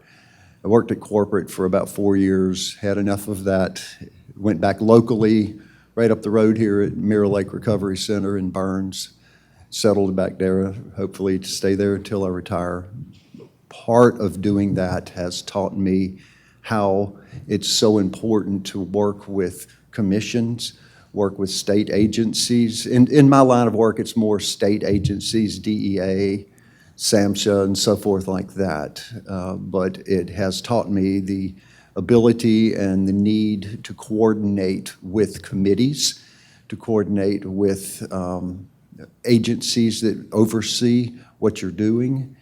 And I just think I would be a great asset to this board and to the community in that way. Have a strong interest in community service, as evidenced by my chosen career all my life. My dad was a Baptist preacher. I grew up knowing you got to give back to others. And I would just like for your consideration to be a part of this board. Thank you. Thank you.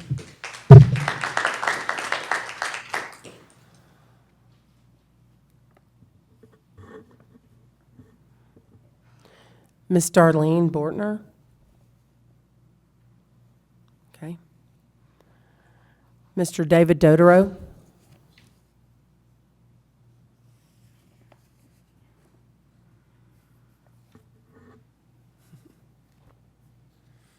David Dodaro, 7551 Cherokee Hills Road, Fairview, Tennessee. I will try to keep it very brief. I was one of the spearheading members of the replacement selection committee for the Treehouse Playground at Bowie Nature Park, also the fundraising effort.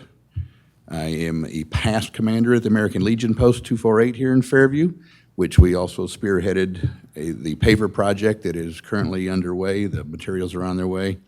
I'm still waiting on Ascension's a little bit of money, but that's okay. It's on the way. I am the outgoing chairman of the Parks and Landscape Board, so I would love to be able to continue working with the city and our parks and our Parks Department for the future projects that are coming and ones that we could hopefully and potentially plan for. Thank you. Thank you.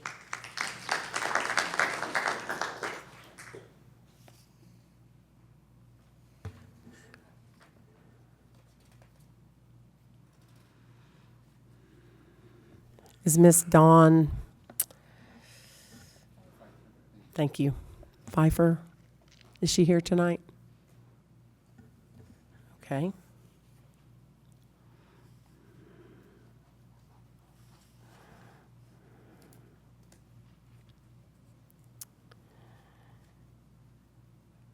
Nominations. I'd nominate David Dodoro. Nomination for Mr. David Dodoro. Second. Ms. Jones? Vice Mayor McDonald? Aye. Commissioner Hall? Aye. Commissioner Buffalini? Aye. Commissioner Roberts? Aye. Mayor Anderson? Aye. Mayor. Commissioner Roberts? I'd like to nominate Mark Albritton. Second. Ms. Jones? Commissioner Roberts? Aye. Commissioner Hall? Aye. Commissioner Buffalini? Aye. Vice Mayor McDonald? Aye. Mayor Anderson? Aye.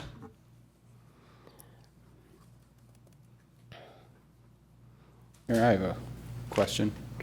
Me too.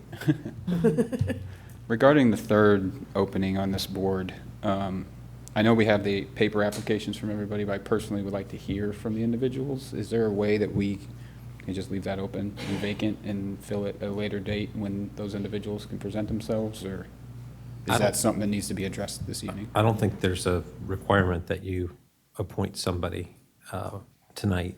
So you've appointed two, and I think you can leave the one chair open and ask for more applications and/or urge these people to be at the next meeting so you can hear from them. That's what happens in most cities. So, and this might be premature because we've got an open position on BOZA, no applicants. So would we do the same thing for that one? Unless someone's prepared to vouch for somebody and there's a second, and then, but I mean, if you're not going to nominate anybody, then I think the matter dies on the vine, and we can put it on the agenda for the next meeting to fill any open vacancies at that point in time. And hopefully we can advertise on our website and,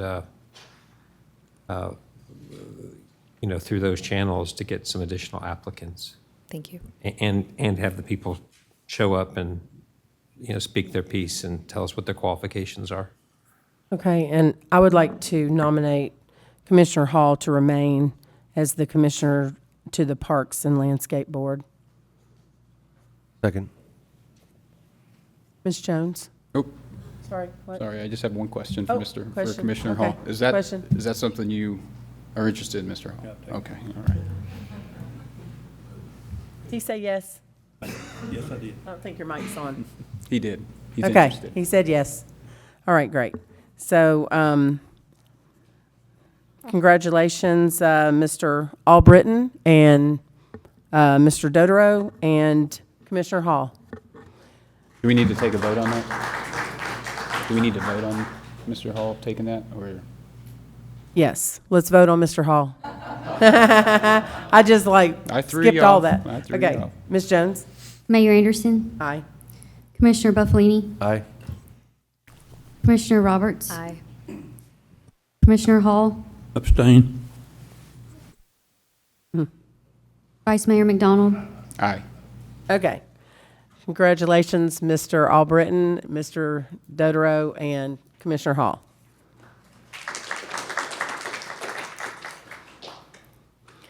Okay, so item 11C, we don't have any applicants for the BOZA right now.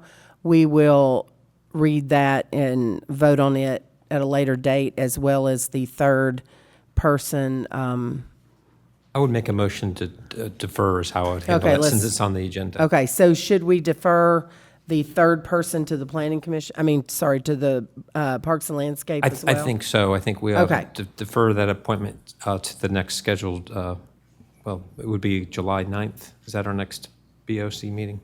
Second? Didn't it get? Second, we moved it to the 9th? Yeah, I Oh, think it because got of moved the to the third. 9th because of the holiday. Because of the third, okay. So just move it to a definite date. So July and- 9th, Mhm. okay. Mayor, it may be beneficial to delay it 2 meetings, just to allow for applications to come in. I don't know if that's too short of a. Okay, so, yes, I think that's a good idea. What's the second date in July? 23rd would be the 23rd. date for the motion. Motion to defer the third appointment for the planning commission to, Parks and Landscape. oh, I'm sorry, Parks That's and okay. Landscaping to the July 23rd meeting. Second. Ms. Jones? Vice Mayor McDonald, Aye. Commissioner Roberts, Aye. Commissioner Buffalini, Aye. Commissioner Hall, Aye. Mayor Anderson. Aye. Okay, 5-0 for deferment on the third position to the Parks and Landscape Board. And 11C, Resolution 38-26, a resolution of the Board of Commissioners of the City of Fairview, Tennessee, confirming the appointment of one citizen to the Board of Zoning Appeals. We will defer that to July 23rd as well. Ms. Jones? Nope, can I make one Sorry. comment on that? I'm Yeah. sorry. I just want to, Give me a for second. anyone interested, I know the BOZA board is, everyone kind of knows what planning commission is. You have an idea of what parks and landscaping is. Board of Zoning Appeals, for the longest time in this community, has met once or twice a year. But with the adoption of our new zoning code, that board is no longer irrelevant, for lack of a better word. That is a very important board moving forward with all variances. We'll have to go through them. So please, if you have interest, if you're one of the applicants to the planning commission that weren't selected, or if you are looking to get involved, please consider that, because that is a very important position for the city. I would add to that, arguably, it may even be more important than the planning commission, because it's a quasi-judicial board, and the decisions there have real importance to the city and legal consequences if they're not made correctly. So, very important board. I made the motion to defer. I just need a second. Second. Okay. Ms. Jones? Mayor Anderson, Aye. Vice Mayor McDonald, Aye. Commissioner Buffalini, Aye. Commissioner Hall, Aye. Commissioner Roberts. Aye. Okay. 11C, 5-0 to defer to July 23rd.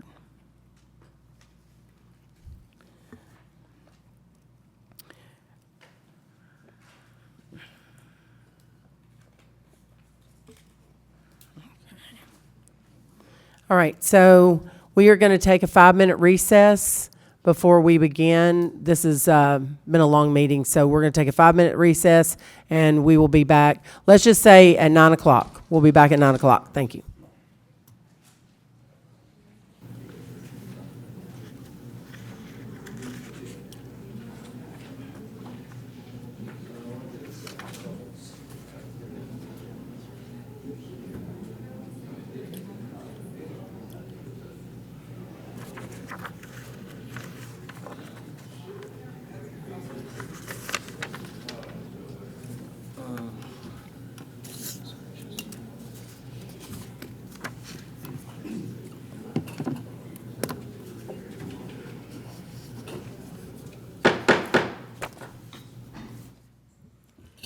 Thank you, everyone. We will reconvene our Board of Commissioner meeting at 9:07 p.m.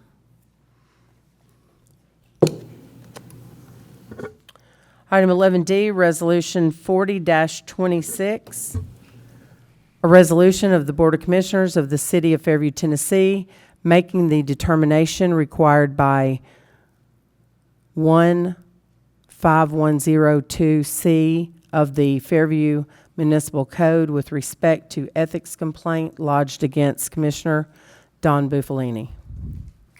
Mayor? Commissioner Buffalini? Thank you. I am recusing myself from the discussion on the Resolution 4026, as this resolution addresses direct allegations against me. While I contest the legitimacy of the allegations on both factual and procedural basis, to prevent a conflict of interest, I will be recusing myself from the discussions and abstaining from voting on this resolution as well.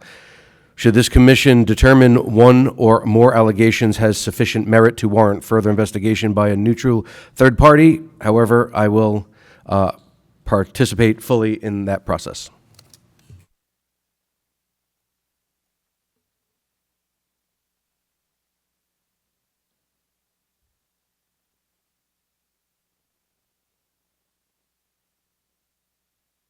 Mr. Carter?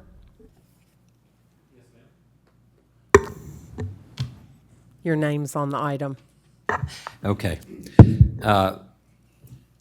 You received and I received an ethics complaint from Mr. Greer dated June 6th, 2026, which makes certain allegations. Generally, they can be divided into potential misuse of city resources for private benefit, 2, material omissions on statements of disclosures of interest, 3, campaign-related misconduct, 4, possible misrepresentations on city employment applications, and 5, conduct towards city staff and citizens. And then there's materials attached to Mr. Greer's complaint that was forwarded to all of you. In addition, and I noticed this when I arrived tonight, there's another packet of paper that was apparently added to the packets that were dispersed tonight called Brief Overview of Ethics Complaint. I have no idea who generated this or where this came from. I don't know if all of you have that, but it was on my desk. I don't know what this is. I don't believe this was part of what I had received previously, so. Did it come from a commissioner, or did it come from Miss Rachel or Mr. Knox? I don't know where it came from. I can state it did not come from me. Okay.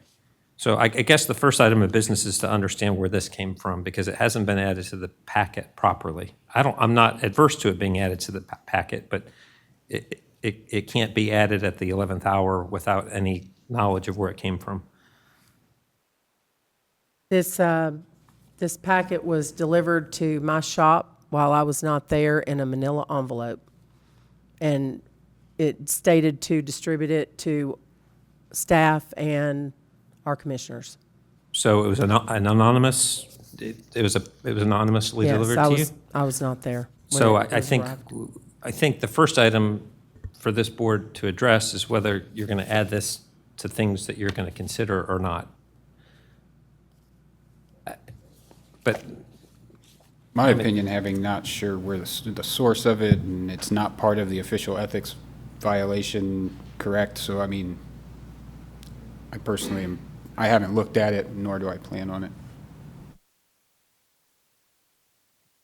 We've recently just had discussion about anonymous emails and other anonymous sources, and I believe that there was a general conversation about that and a consensus that we're not in favor of that.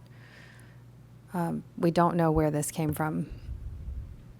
But, and again, I haven't looked at the contents, but.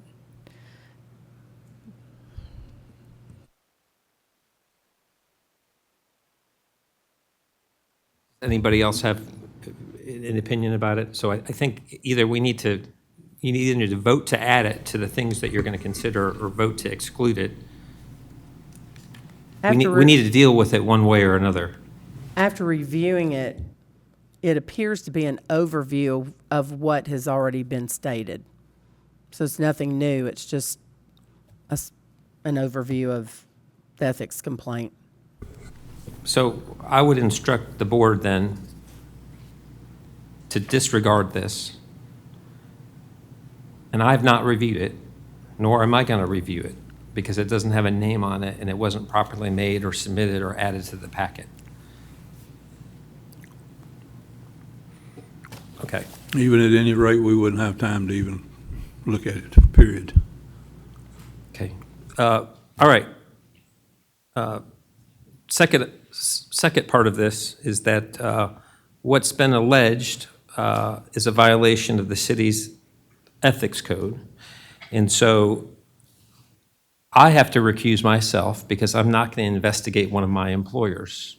The city has, the BOC has two direct employees. They have me and they have Mayor Ryle, and we report directly to you. So asking me to investigate it or participate in it is asking me to investigate my own employer, and I'm not going to do it. It's a conflict of interest. I have to work with all of you.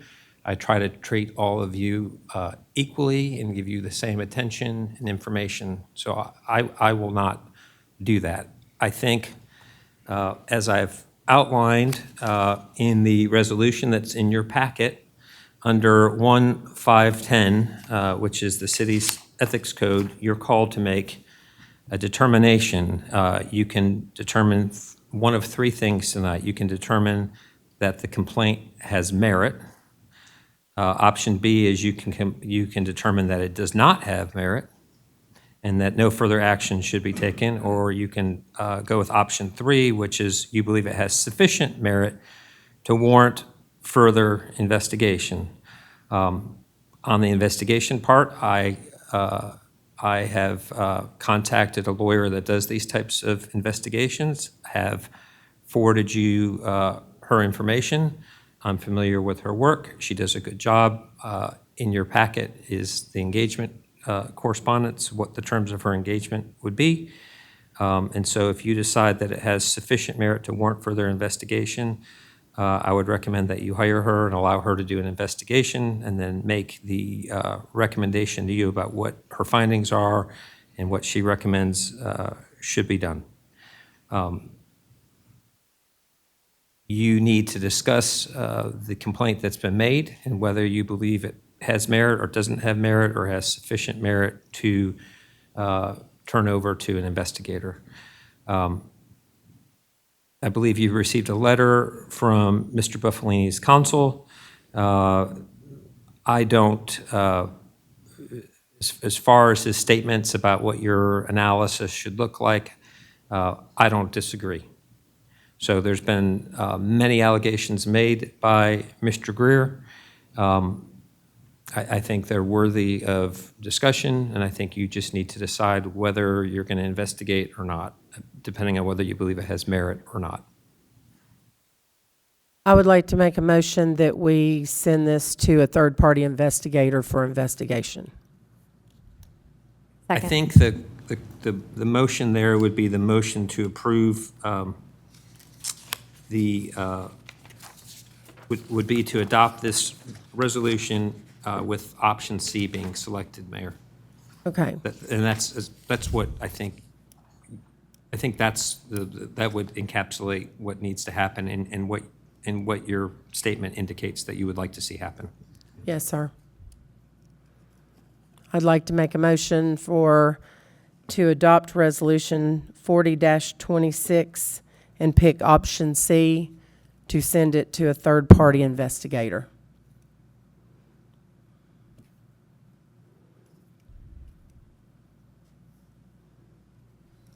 Second. So we were asked, Mayor, if I may. Yeah, we were- discussion from the board. We were asked to go line by line or complaint by complaint. I don't know how the board wants to do this, which it would be fine with me, because I think maybe that would indicate where we think there is question or maybe what's not. I don't know, Mr. Carter, if we say that we don't think that there's something but we have a question, would the analysis by the other attorney be narrowed, or would they look at the complaint as a whole? With no disrespect to Mr. Buffalini's counsel, my opinion is that the allegations are wide-ranging. I believe some of them probably fall far outside our ethics code, and some of them may fall within our ethics code, and I think Mr. Buffalini's counsel concedes that. You could go line by line, but in my opinion, maybe the better way to handle it is to charge the investigator with doing that for you and then coming back to you with a report. The way that typically would work is she would interview Mr. Buffalini and would interview each of you and any other witnesses, including city employees that are named in the complaint, and they would come back to you saying that this allegations A through B have merit, or A through C have merit, these others don't. And then make a recommendation as to what she thinks you ought to do with it. Now, you could go line by line and narrow the scope of the investigation, and again, I'm not going to fault Mr. Buffalini's counsel for taking that position, but in my opinion, I don't think you're particularly well equipped to make findings tonight. I don't know how you would, because I think there's additional facts outside what's been complained about that probably need to be considered and examined and turned over and thought about. But you're certainly welcome to do it like that. I don't know how feasible that is to do it like that. Thank you. That makes a lot of sense. And just to make sure, because somebody called me beforehand, is this published now? It wasn't published with the packet originally in the agenda, but is the complaint online now? Thank you, Ms. Jones. Mayor, Commissioner Hall? the reason that I'd like to see an investigator look into it, because that way they can, I don't want to bring Commissioner Buffalini's financial, that's not my business. I don't want to bring that to the public if it doesn't need to be. Let the investigator take it and bring back a recommendation.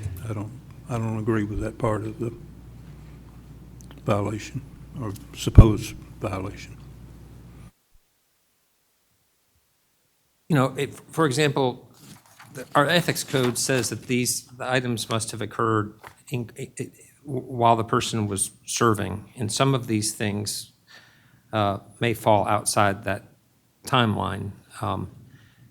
I certainly haven't tried to investigate or look into it or verify or do any of that, but that's certainly something I think the investigator would find and probably very quickly be able to pinpoint when some of these things occurred and whether it occurred, during the election or during when Mr. Buffalini was serving.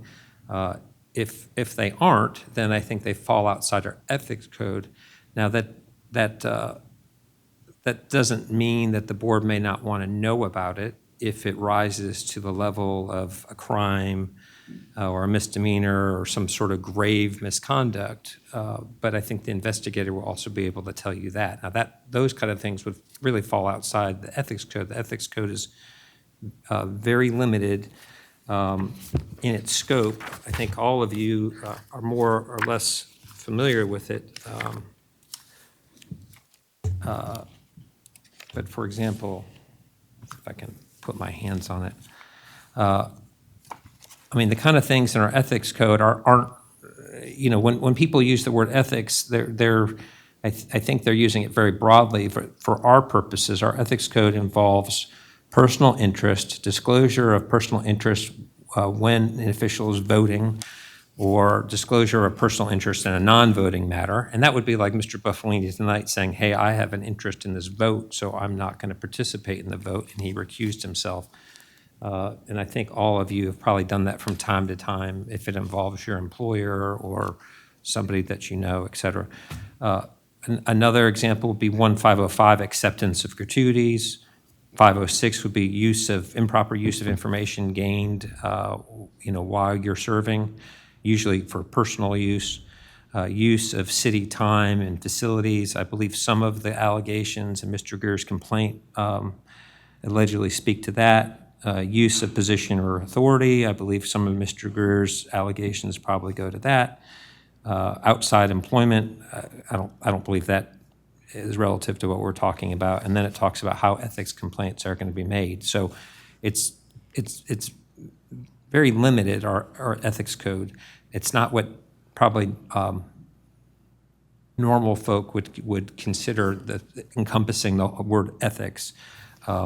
Now, again, that doesn't mean that there may not be other things that you need to know about that the investigator may turn up, especially if it involves some sort of crime or misdemeanor or grand misconduct that makes the official unfit for public duty or some sort of permanent disability, which I don't think is, as far as I know, Mr. Buffalini is not disabled. No one's accused him of that yet. So that's kind of where we're at.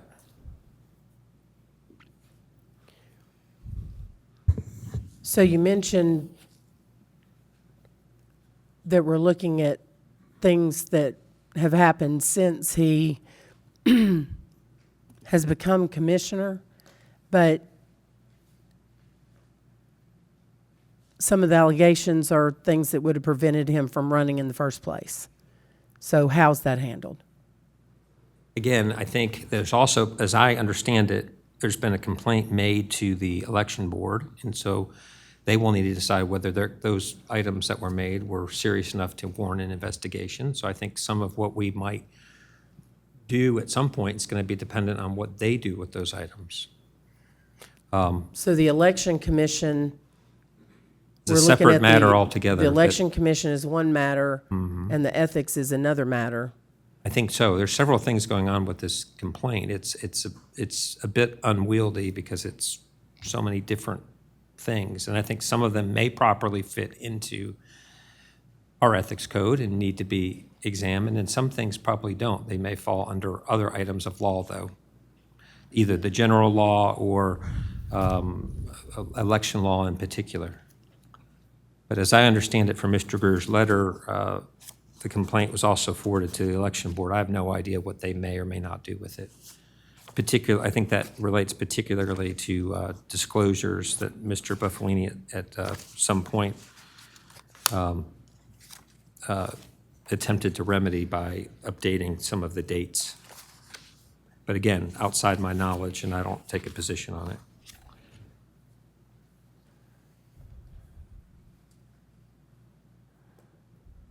Mayor.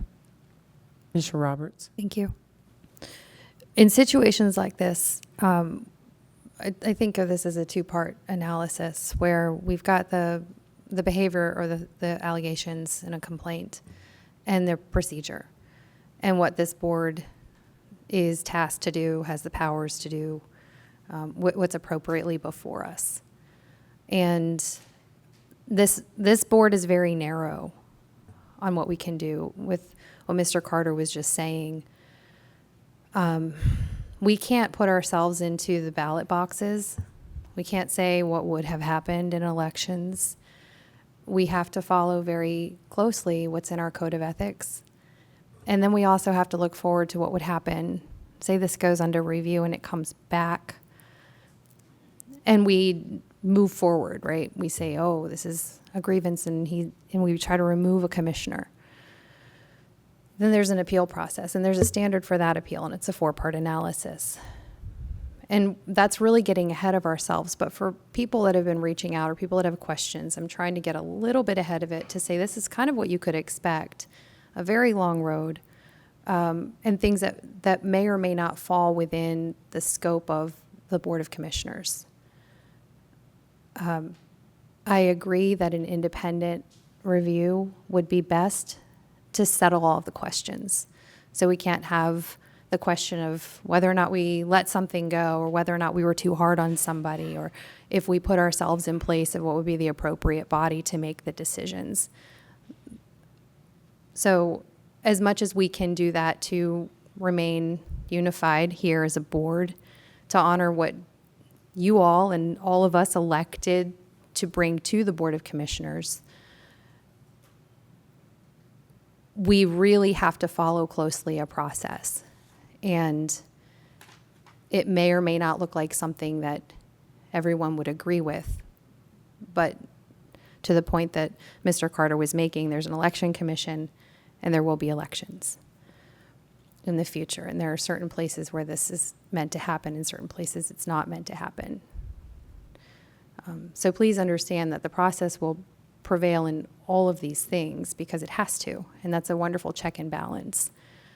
And to build on that, Commissioner Roberts, if the investigator investigates and they find that there has been a violation of ethics code, then there'll be a recommendation about how to deal with that, and ultimately it will be your decision how to deal with that.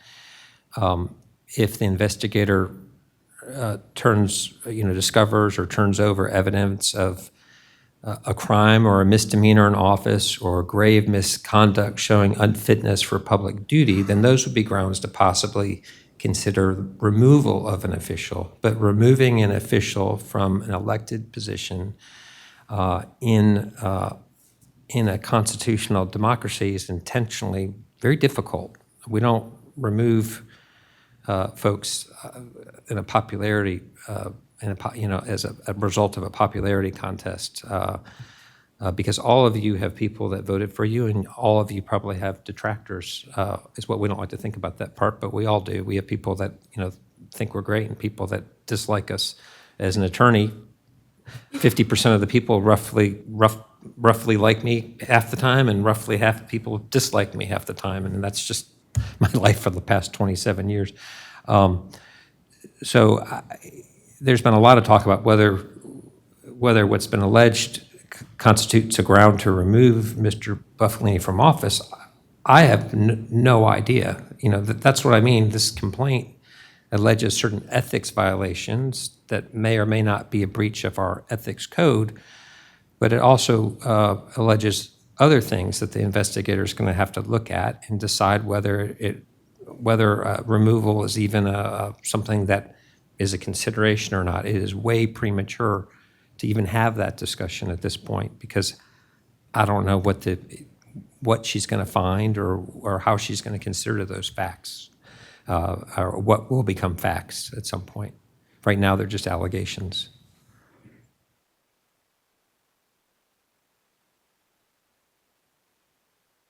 The person that you recommended, is that someone who works in your office?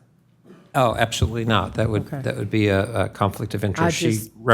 I just wanted to point out that I just wanted our citizens to know a little bit about the person that you recommended. She works in Hendersonville with another lawyer. I'm only familiar with her because she did an investigation in another city I work in and did a very professional job and got right to it and issued a clear, concise, cogent report. I've reached out to her. She doesn't have any conflict of interest. I think she's driven through Fairview a time or two. She doesn't have any relation to anybody here, so is not beholden to anyone. You wouldn't have to worry about who she's related to or who her kin is or who her dad is. There's no relationship whatsoever. So it would be a completely independent sort of investigation and process.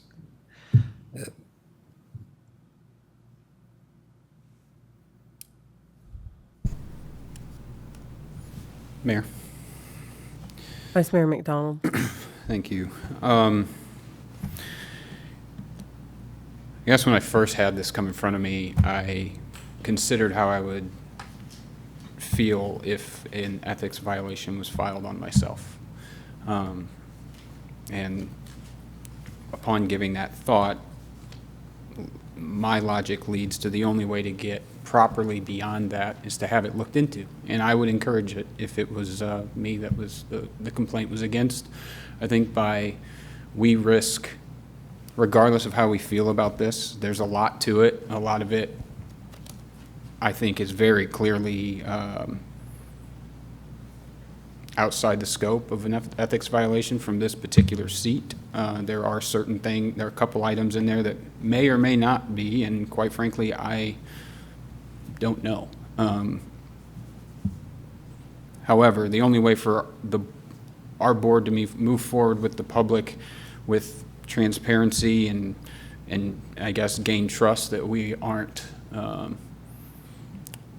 just like a lot of other government bodies that we all have issues with that seem to protect each other and cover for what is going on when it seems blatantly obvious that something is, and I'm not saying that that's the case here, but with so many levels to this, and based on this document that was given to us by Mr. Buffalini's attorney, I mean, it states that Commissioner Buffalini is in favor of transparency and the opportunity to defend himself against misplaced allegations. The defense, however, must be goes on and on, but saying he's open to this because it's the only way to move forward, right? I mean, we can talk about personal relationships. If someone, just your wife or your spouse or a friend, assumes that you've done something in some way to wrong them, the only way to do that is talk about it and prove that that is not the case. If you just ignore it it will fester and become a bigger problem, and I think that that's, in my opinion, the situation we're in here.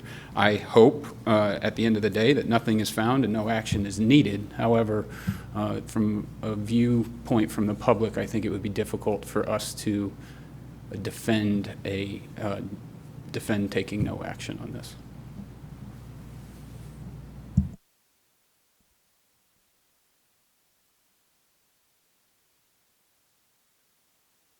Any other discussion? Ms. Jones? Mayor Anderson, Aye. Commissioner Hall, Aye. Commissioner Roberts, Aye. Vice Mayor McDonald, Aye. Okay, item 11D passes 4-0. As amended with item C checked. I believe it was item C, wasn't it? I wrote it, I should know. Yes, sufficient to merit warrant for their investigation. I just want to make sure we're clear about what we Merit passed. warrant for further investigation. Yep.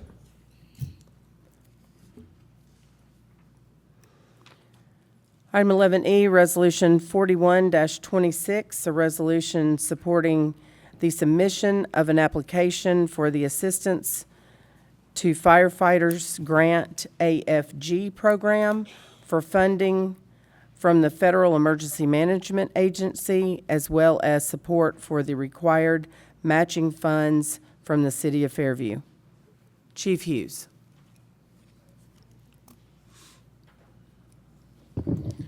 Mayor, Commissioners, thank you. This resolution is similar to the ones we've had in the past for the FG grant. We're just kind of out of cycle right now because of the 2 government shutdowns since the last time we applied for it. This is to replace our SCBA units. They are 24 years old. We are going to have to replace them at some point. The grant is for roughly $254,000. If we receive it, it's a 95-5 grant match. The city would have to match the federal government's money at a sum of $12,000 roughly. Motion to approve. Second. Any questions from the board? Yes, Mayor. Yes. Thank you. Commissioner Roberts? Thank you. So if we are fortunate enough to get this grant, which would be great for the fire department, great for the city, we would match at $12,071.19. Yes, ma'am. Mr. Knox, do we have the line item for that in our budget?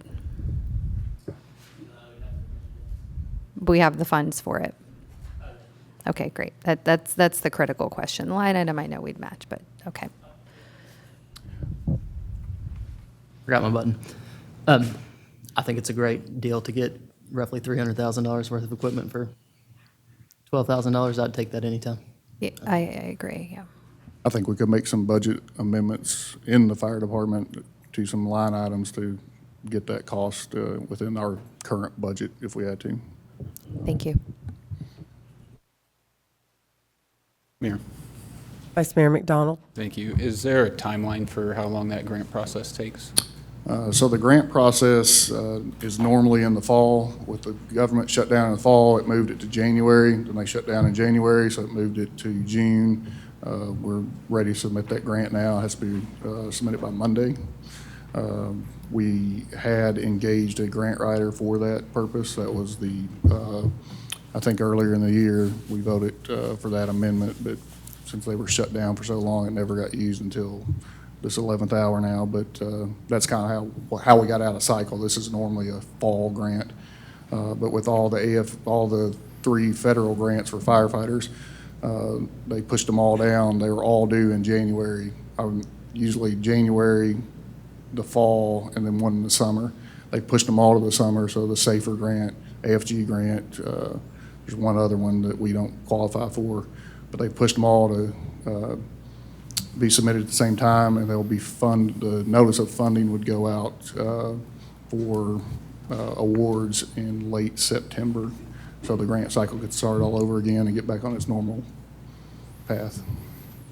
I guess, and apologies, I may not have worded the question correctly. When roughly would our portion of those funds be due? I'm not exactly sure. We've never gotten this grant. We had a SAFER grant before, and it was 100% paid by the government, so we had to pay nothing. But usually when they award the money, they give you the amount of federal money. We've already got the quotes for everything, so you're expected to, when it's funded, to put your portion in and place the order. We know we have to spend the money within 1 year of it being awarded, or it goes away. I guess it's a ways down the road. It's not going to be next week or next month, right? If we were awarded this, we would not find out until late September.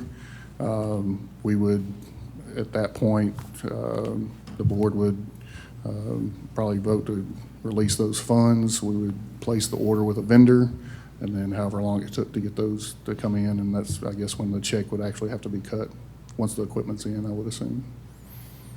I appreciate it. The reason I was asking is, as we've discussed earlier, with Mayor Ryle going to be doing a little internal review within departments, all departments, there's a good chance that come the time where that $12,000 is due, we have most likely found additional funds within the existing budget to allocate towards that.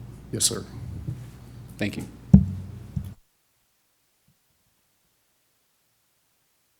Anything else from the board? Thank you, Chief Hughes.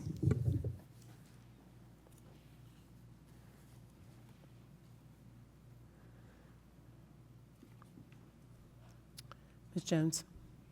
Vice Mayor McDonald, Aye. Commissioner Roberts, Aye. Commissioner Hall, Aye. Commissioner Buffalini, Aye. Mayor Anderson. Aye. Item 11E passes 5-0.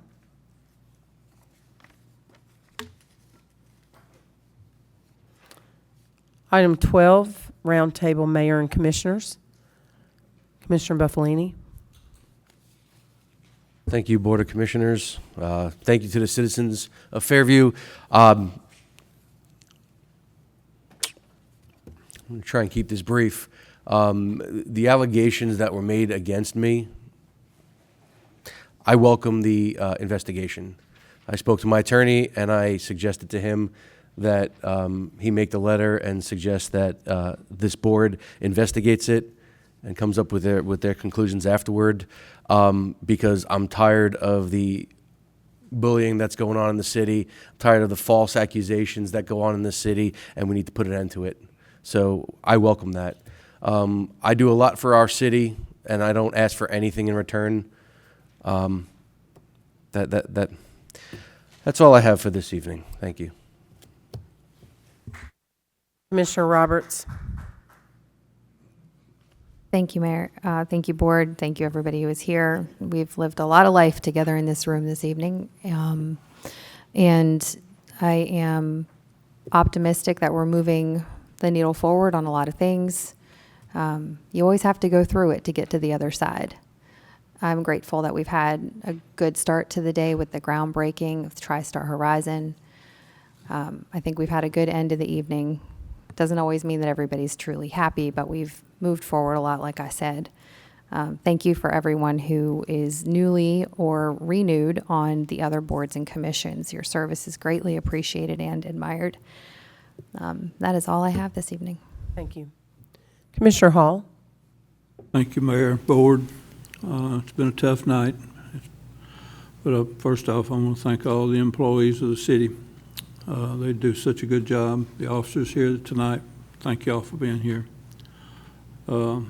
Thanks to the city manager and to the legal advice tonight. Like I said, it's been a tough night.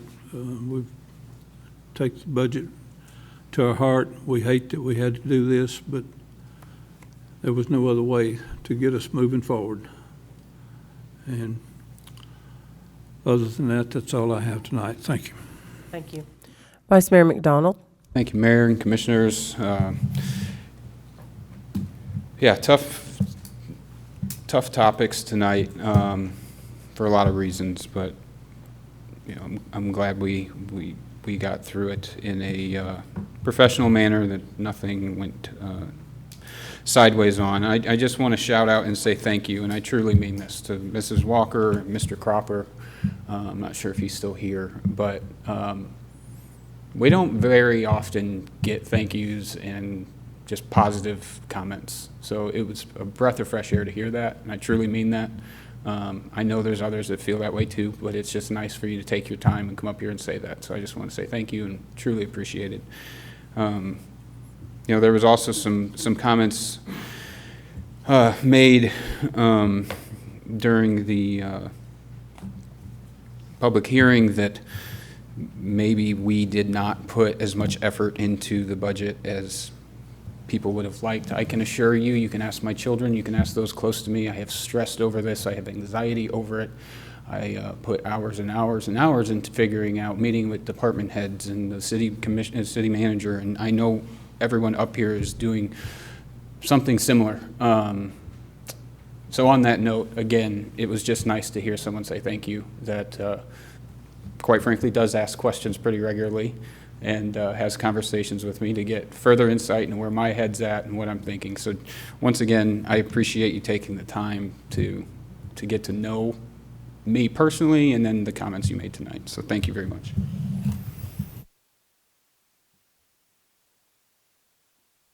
I want to thank our community for investing in Fairview. This is our home and our town, and we want to have the best police, the best fire, the best facilities, and the best community. And I just appreciate each and every one of you investing in Fairview, and just, you know, we all work together.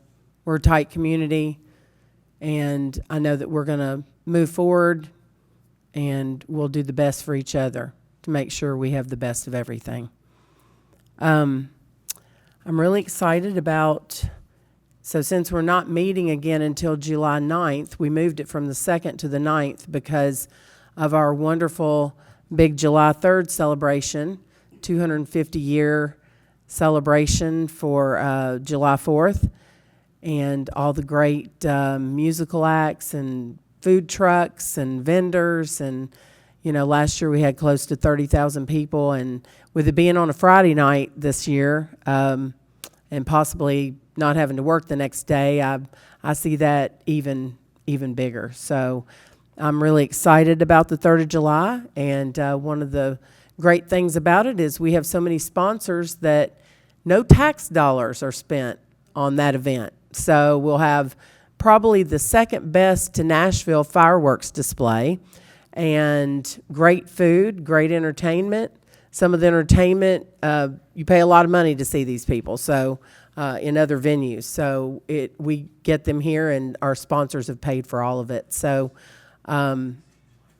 it's just, you know, very exciting to have that coming up right around the corner.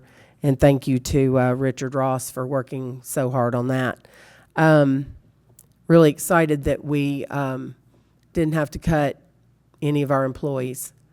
These employees have families, and we either work together as a community and help, you know, fund everything we've got going on here, or we cut families, we cut people, and families, they're affected by their loved one losing their jobs. Our first budget having 16 people cut from our staff, I wouldn't want to deliver that news. And I'm so glad that this community is coming together to make sure that, you know, these employees get to go home and say, I'm still employed by one of the best cities in Williamson County. So I want to thank each and every one of our citizens, those watching here, for working with us and making sure that we have, you know, the best staff and for the best community that I've ever lived in. Thank you to Mr. Knox and Mayor Ryle. Y'all have worked tirelessly to, someone made a comment that we didn't cut anything. I'd say $1.2 million is a huge cut. So that's wrong.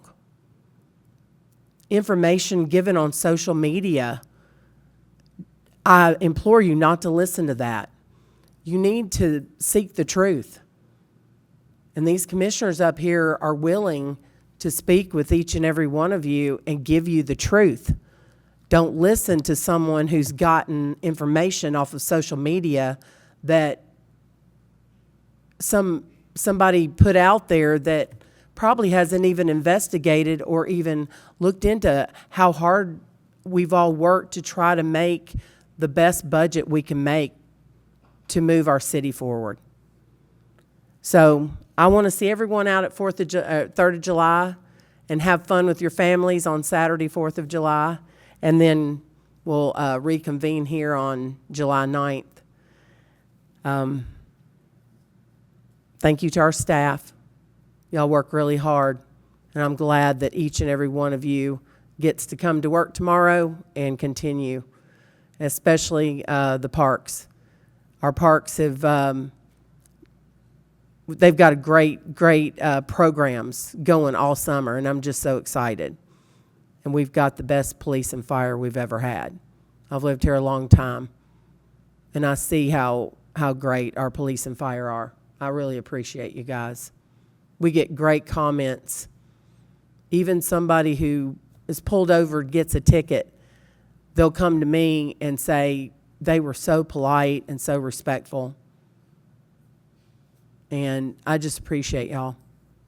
Thank you. And let's keep Fairview beautiful and not throw out trash, and let's just pick it up. Thank you. I'll entertain a motion to adjourn.